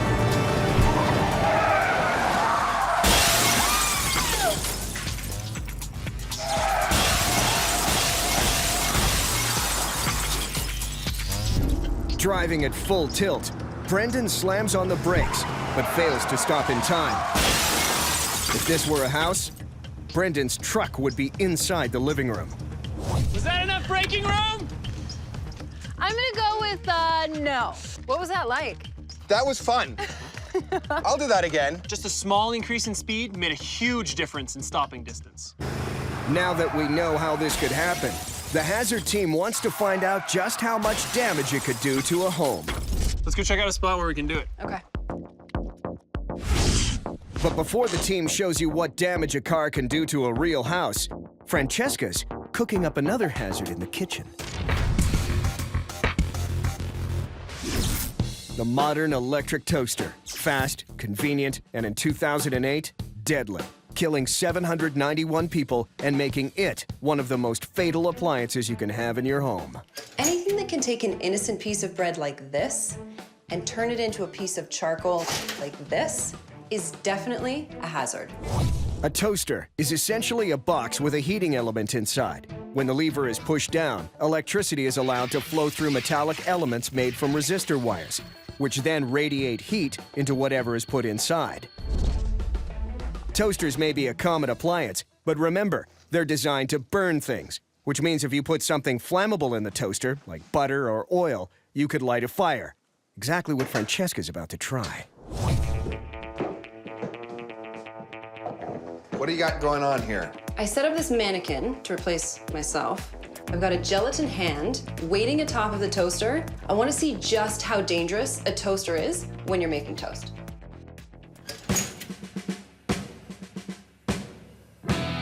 We're getting smoke.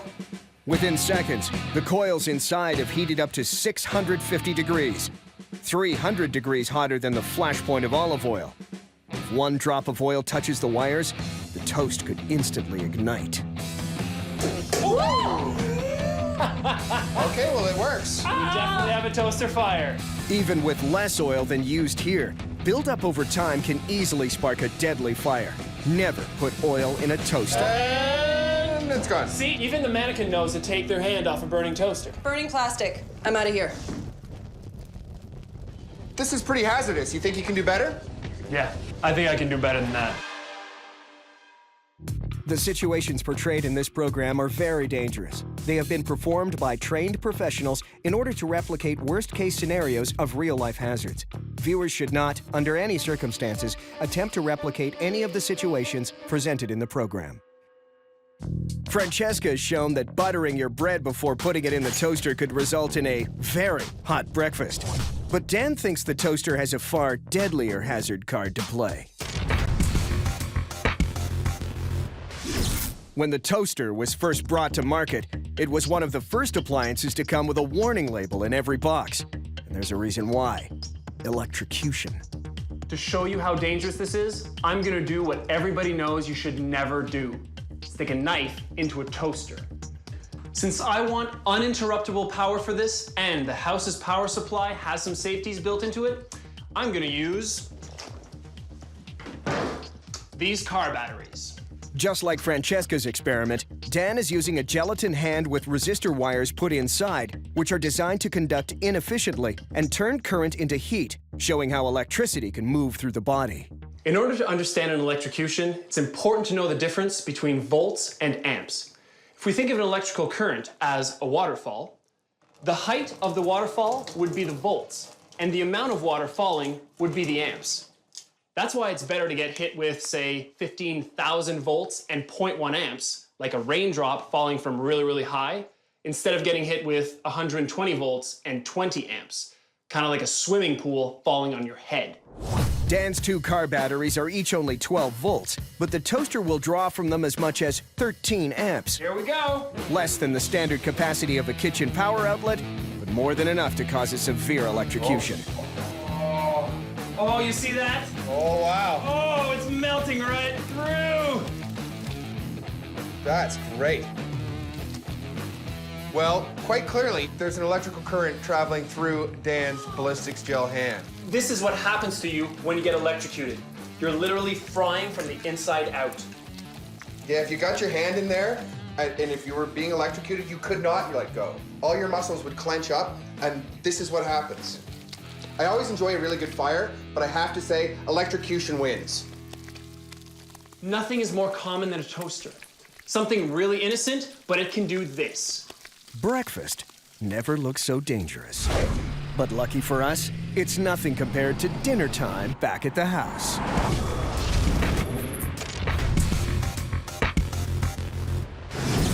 The hazard team's testing how bad the damage could be if a car rams directly into a house.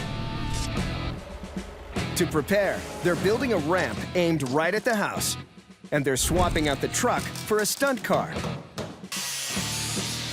All to make it safe for one person, the professional stunt driver. So here's what's gonna happen. Our car's sitting 150 feet away. It's gonna get up to 35 miles per hour, hit the ramp, go through the patio doors, and go crashing into the dining room. Let's see how our house stands up to a car crash. In most of the team's experiments, they remove a lot of safeties to make a hazard happen. But this time, there's no safety to protect this home from a 1.5-ton projectile. So to demonstrate just how shocking this accident can be, the team has prepared a perfect dinner party for the stuntman to crash. The key thing is you need to hit the ramp straight on. Also, since the house is in such bad shape right now, we're gonna have about 200 feet of rope tied to your bumper so we can pull you out if the house collapses. Good luck.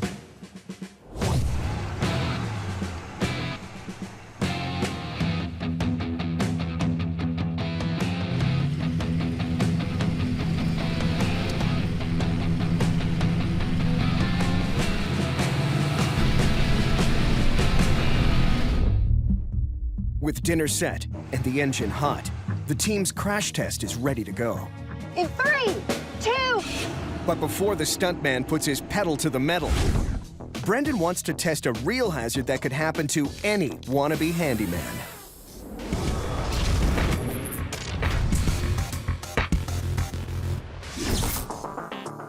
Some hazards happen so fast it's impossible to get far enough away. That's why Brendan's using a dummy for this next hazard. He doesn't want to be anywhere nearby. Propane is used by over 8 million people in North America, but it doesn't take a dummy to know that this is dangerous stuff. These little babies cost us over $29 million in property damage every year. That's an expensive barbecue.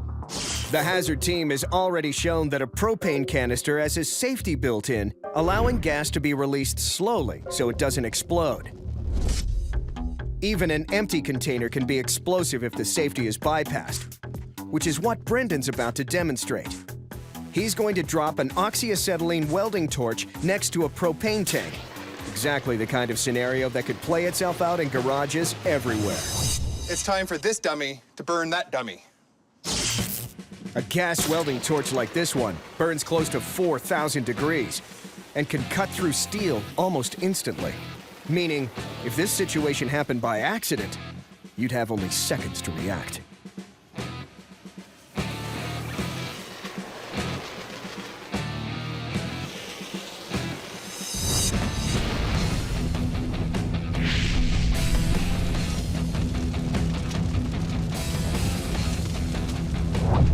Burn, dummy Brendan, burn! Propane tanks might seem relatively safe, but you'd be a dummy not to take them seriously. There's only room for one Brendan. It wasn't him. The team is investigating what kind of damage a car can inflict when it crashes into a home. 45 meters away is a car with a stunt driver ready to roll at 55 kilometers an hour towards the house.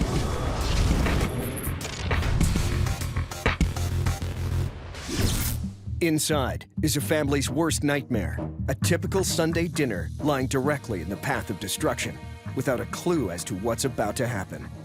Now all this experiment needs is a little bit of gas.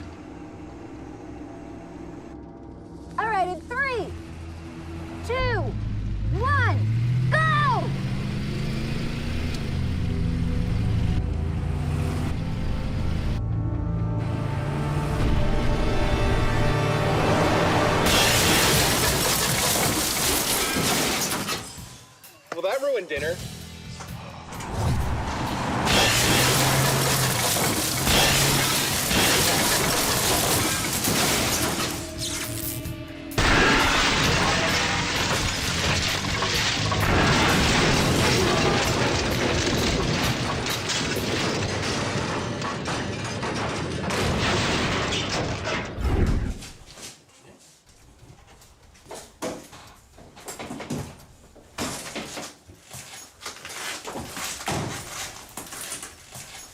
Stuntman, are you okay? You know what? That guy's okay. Let's check out the damage. Well, dinner's gone. Yeah. Unbelievable. This made a huge mess of our dining room.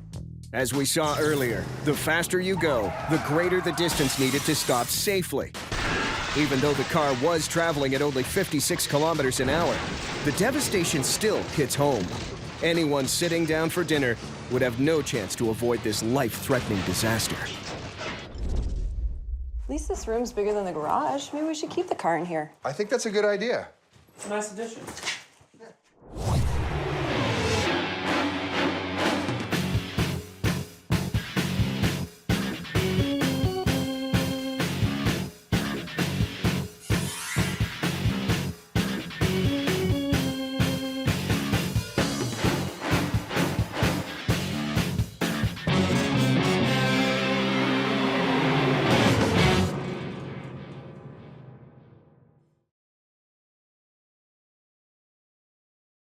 The situations portrayed in this program are very dangerous. They have been performed by trained professionals in order to replicate worst-case scenarios of real-life hazards.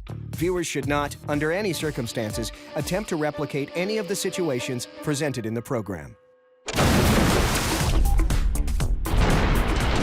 Coming up on House Hazards. 3, 2, 1. Nature's fury is unleashed. Floods, hail, fire, and even snow. The team is braving the elements and the hazards they cause. Home, sweet home. Well, not as sweet as you might think. Your house is really out to get you.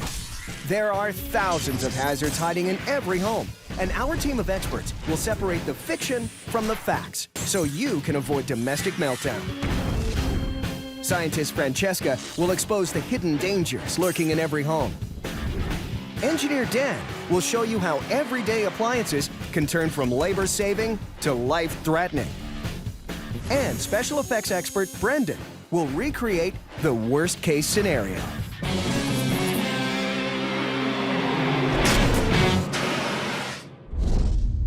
Over its lifespan, a house will face all different kinds of hazards, and this house has seen most of them.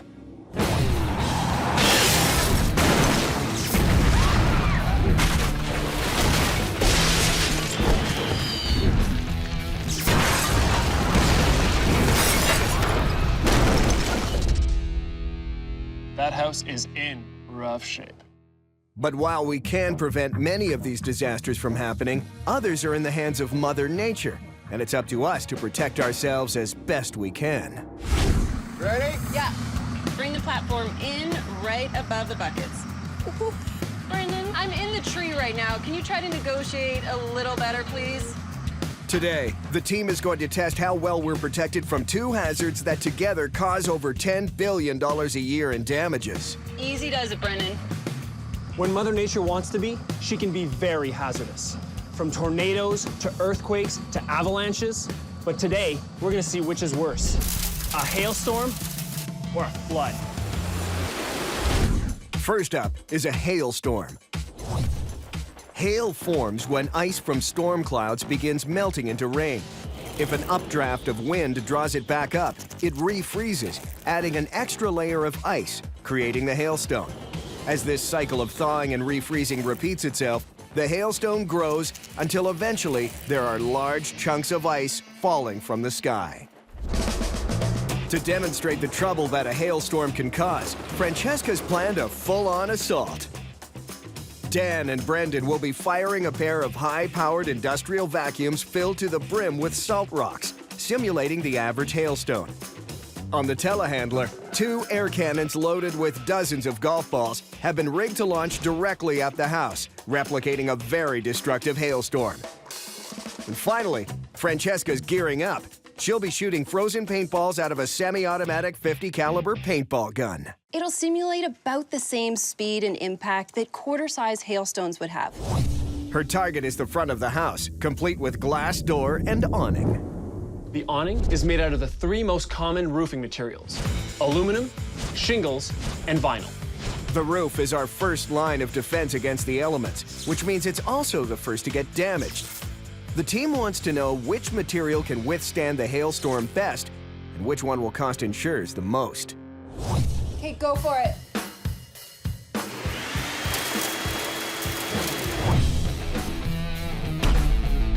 Hailstorms are rated on a scale ranging from 0 to 10, based on the size and speed of the stones, plus the storm's intensity. A storm with a rating of 10 can last for hours, and Francesca doesn't have enough golf balls for that. So instead, she's going to deliver a combination of a 2, 3, and 5 rated hailstorm all at once.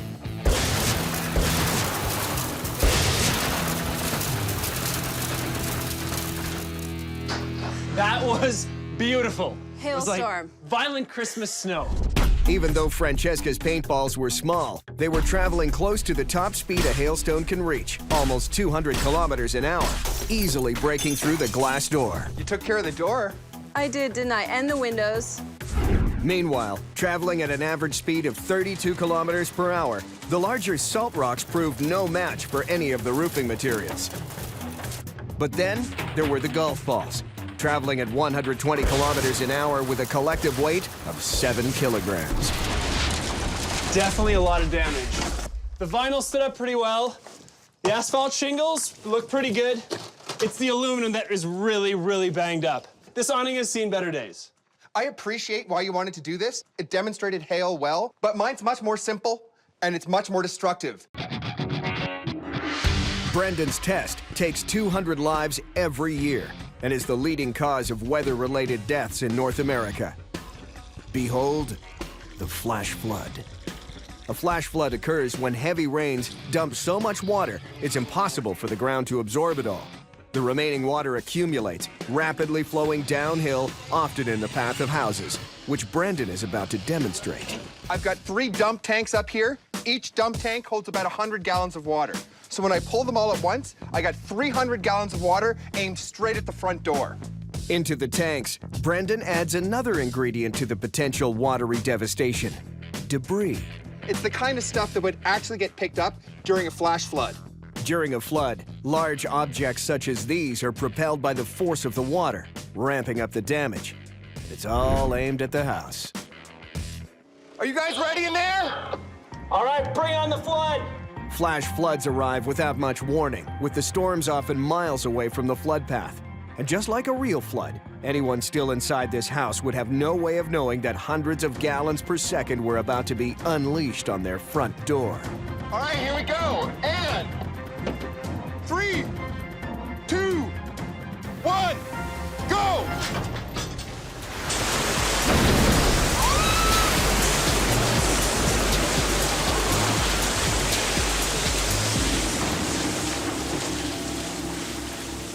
This is like 300, 400 gallons just devastating the house. And this is when it came to a full stop. Imagine this was a real flood. It would have kept coming and coming and coming.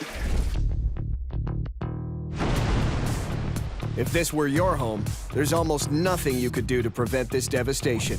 A flash flood like this could lay waste to your entire house. And even worse, you'd have almost no warning before it happened.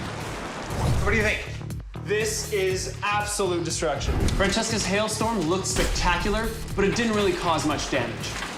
Brendan's flood, however, wreaked havoc on our door, on our front entrance, and on our basement. In the battle of hail versus flood, I gotta give it to flood.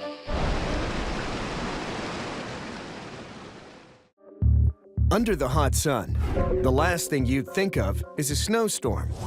But snow can be your house's worst enemy. Catastrophic winter storms strike North America every year, causing over $700 million in damages. And most of it impacts the spot right over your head.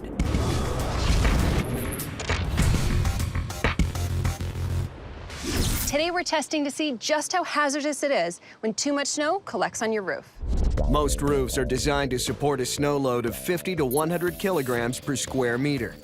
However, a winter storm is often accompanied by strong winds that can cause snow to drift, creating isolated accumulations that overburden the roof structure.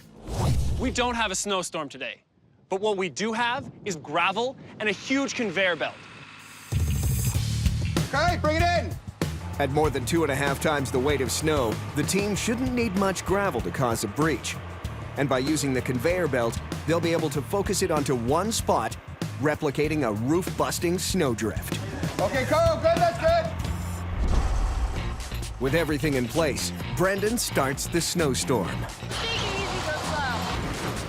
As they get older, most roofs develop weak spots, and it's here that the team is aiming the gravel. If the roof is going to collapse, this is where it will happen. The front here, where all the water's pooling, that means that our roof has already started to bow, and that's exactly where we want our gravel to land. The pile has almost reached the equivalent of 1 cubic meter of snow. Including the weight of the water, this is well past the 300 kilogram per square meter capacity of the roof. But the house is yet to creak. And... guys, this is not working for us, all right?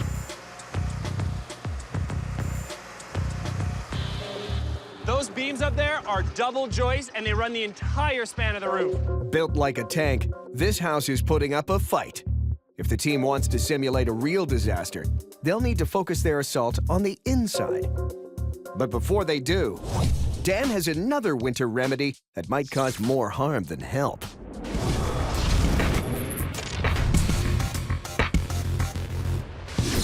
The space heater.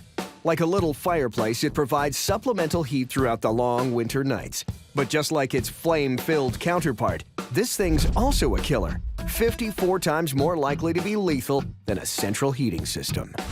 Whenever you've got a heating element with combustible materials, there's potential for hazard. A space heater uses metal coils to convert an electrical current into heat. As the coil charges up, it radiates that heat, and a fan behind blows the hot air into the room. Space heater's been running for about 20 minutes. To the naked eye, it doesn't seem that hot.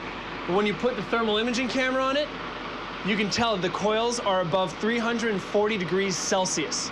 Now the obvious hazard. What happens when the space heater gets knocked over?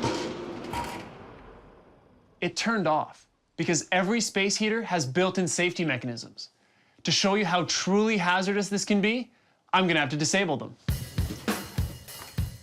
New space heaters come with 3 different safety features. A grate, which keeps objects from touching the heated coils. A tipping sensor, which uses gravity and a counterweight to interrupt the power if the space heater is not standing vertically. And finally, the thermostat, which keeps the heater from burning things up. This is the on and off knob, but it also has a built-in thermostat. That's why I have to take out the entire thing in order to make this work. With the modifications I've made to this space heater, it's become a real hazard. So to show you a real-life scenario, I've modified 2 more. It's not uncommon for people to use multiple space heaters in one room, and they often put them in very unsafe places.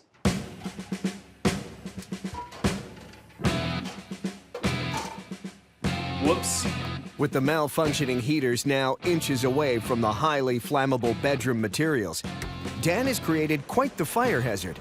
Exactly the circumstances for a bedtime inferno. One less fan. It doesn't take long for things to heat up. Oh. Oh. The bed is officially on fire. Just 5 minutes in, the overheated coils burn out the fans, but the hazards are far from finished. The carpet one's making a lot of smoke, but the only fire we got is coming out of the bed. Not only has the fire erupted out of control, but the fumes coming from the nylon carpeting, polyester curtains, and cotton comforter are creating a toxic mix, just as deadly as the fire itself. I'm gonna have to put this stuff out. Let's not forget, the coils are still red hot. Whoa, hey there. Up am I? It's clearly time to pull the plug. It's being a really black smoke. I'm gonna put it out. Hey, this one's out. Hey. I'm not picking around here. All right, get out. Oh my God, look at that smoke. There was a lot of smoke in there. A heater might be designed with safety in mind, but it only takes minutes for a malfunction to become life-threatening. The worst part about that fire is that it didn't make a sound. So if you were sleeping in that room, you would have been dead in 10 minutes. Maybe this winter, try adding another blanket instead. The situations portrayed in this program are very dangerous. They have been performed by trained professionals in order to replicate worst-case scenarios of real-life hazards. Viewers should not, under any circumstances, attempt to replicate any of the situations presented in the program. Keep it going. Okay, Cole, good, that's good. The hazard team is putting aside the fact that it's summer to test how much snow it takes to collapse a roof. Using gravel, they're simulating a snowdrift buildup that's heavier than the average load capacity of a roof, 300 kilograms per square meter. But so far, it's holding strong.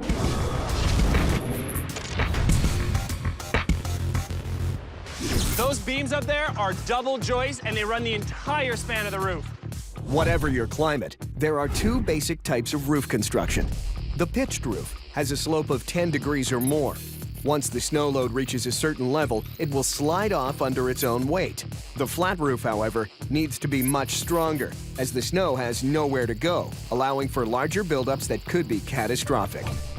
To compensate, builders sometimes reinforce these roofs to ensure they can withstand the extra force.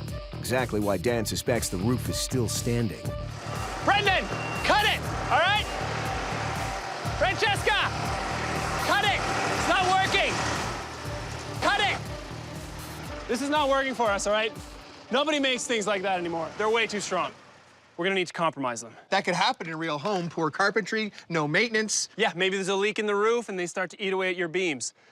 So we're gonna have to get in there. Let's go. With so much weight on the roof, going inside the house is a real hazard. So the guys have suited up and will only be making the minimum amount of changes necessary to simulate poor maintenance in a normal home. Once compromised, it's impossible to know how much snow a roof can support or for how long. And the guys don't want to find out the answer until they're back outside. Do we do any more or do we go? Let's do these two more and then we're good.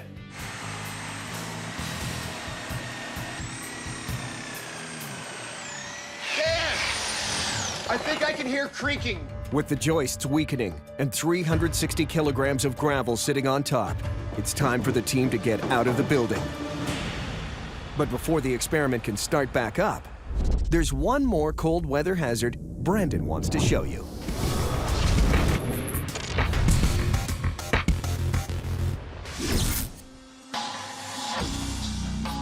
When the temperatures plummet, many of us forget that our houses feel the effects of the cold as well. All it takes is a small crack in a water pipe, and as much as 950 liters of water a day could be seeping into your home, something 250,000 families experience under the harshest winter conditions every year. Allow Brendan to demonstrate. Metal pipe filled with water.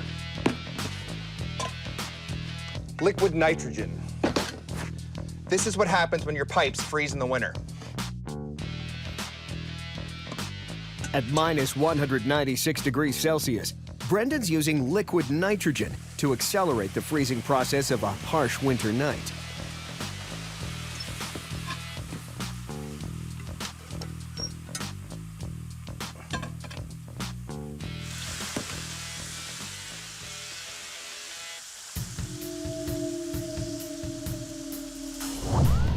In only a few minutes, the liquid nitrogen freezes the water trapped inside the pipe, which rapidly expands by 9%.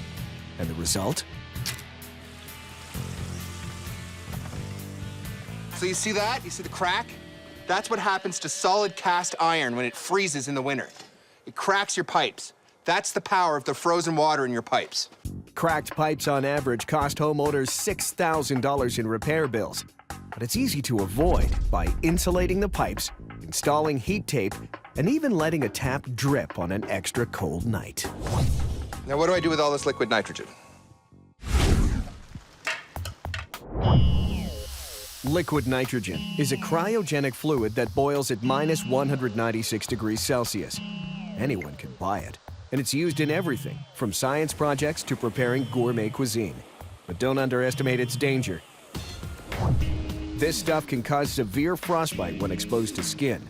But Brendan wants to show how this cold substance can actually create a miniature weather system. When nitrogen hits the pool, its extremely low temperature causes the moisture in the air above to condense into clouds, forming a tiny tropical storm in the pool. Having weakened the joists, the team's 360-kilogram artificial snowdrift could collapse at any moment. But Mother Nature can still make this scenario a lot worse.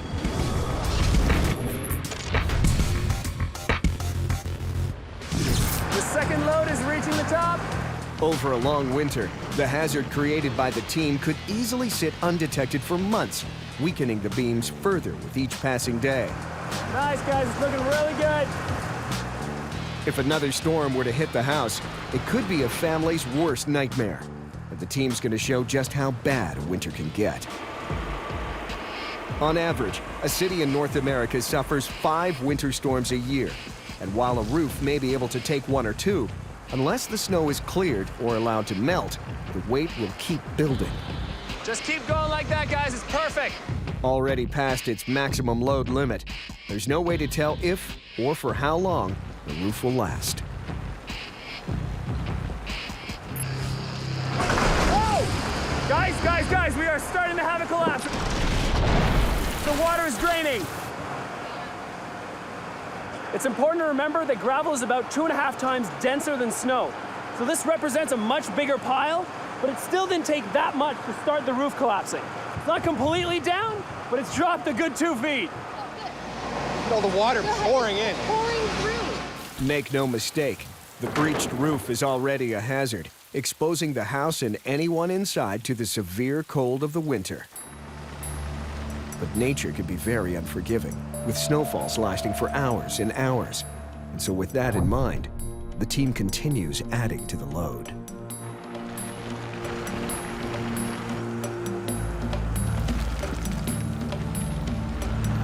Guys, I'm hearing some creaking.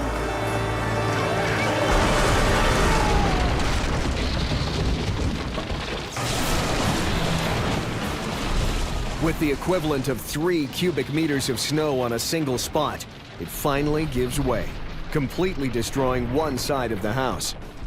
While a hazard like this can be avoided, without proper roof maintenance and regular snow clearing, you could be left out in the cold. What most people don't realize is if you have a flat roof and there's a lot of snow accumulation, this can be the end result.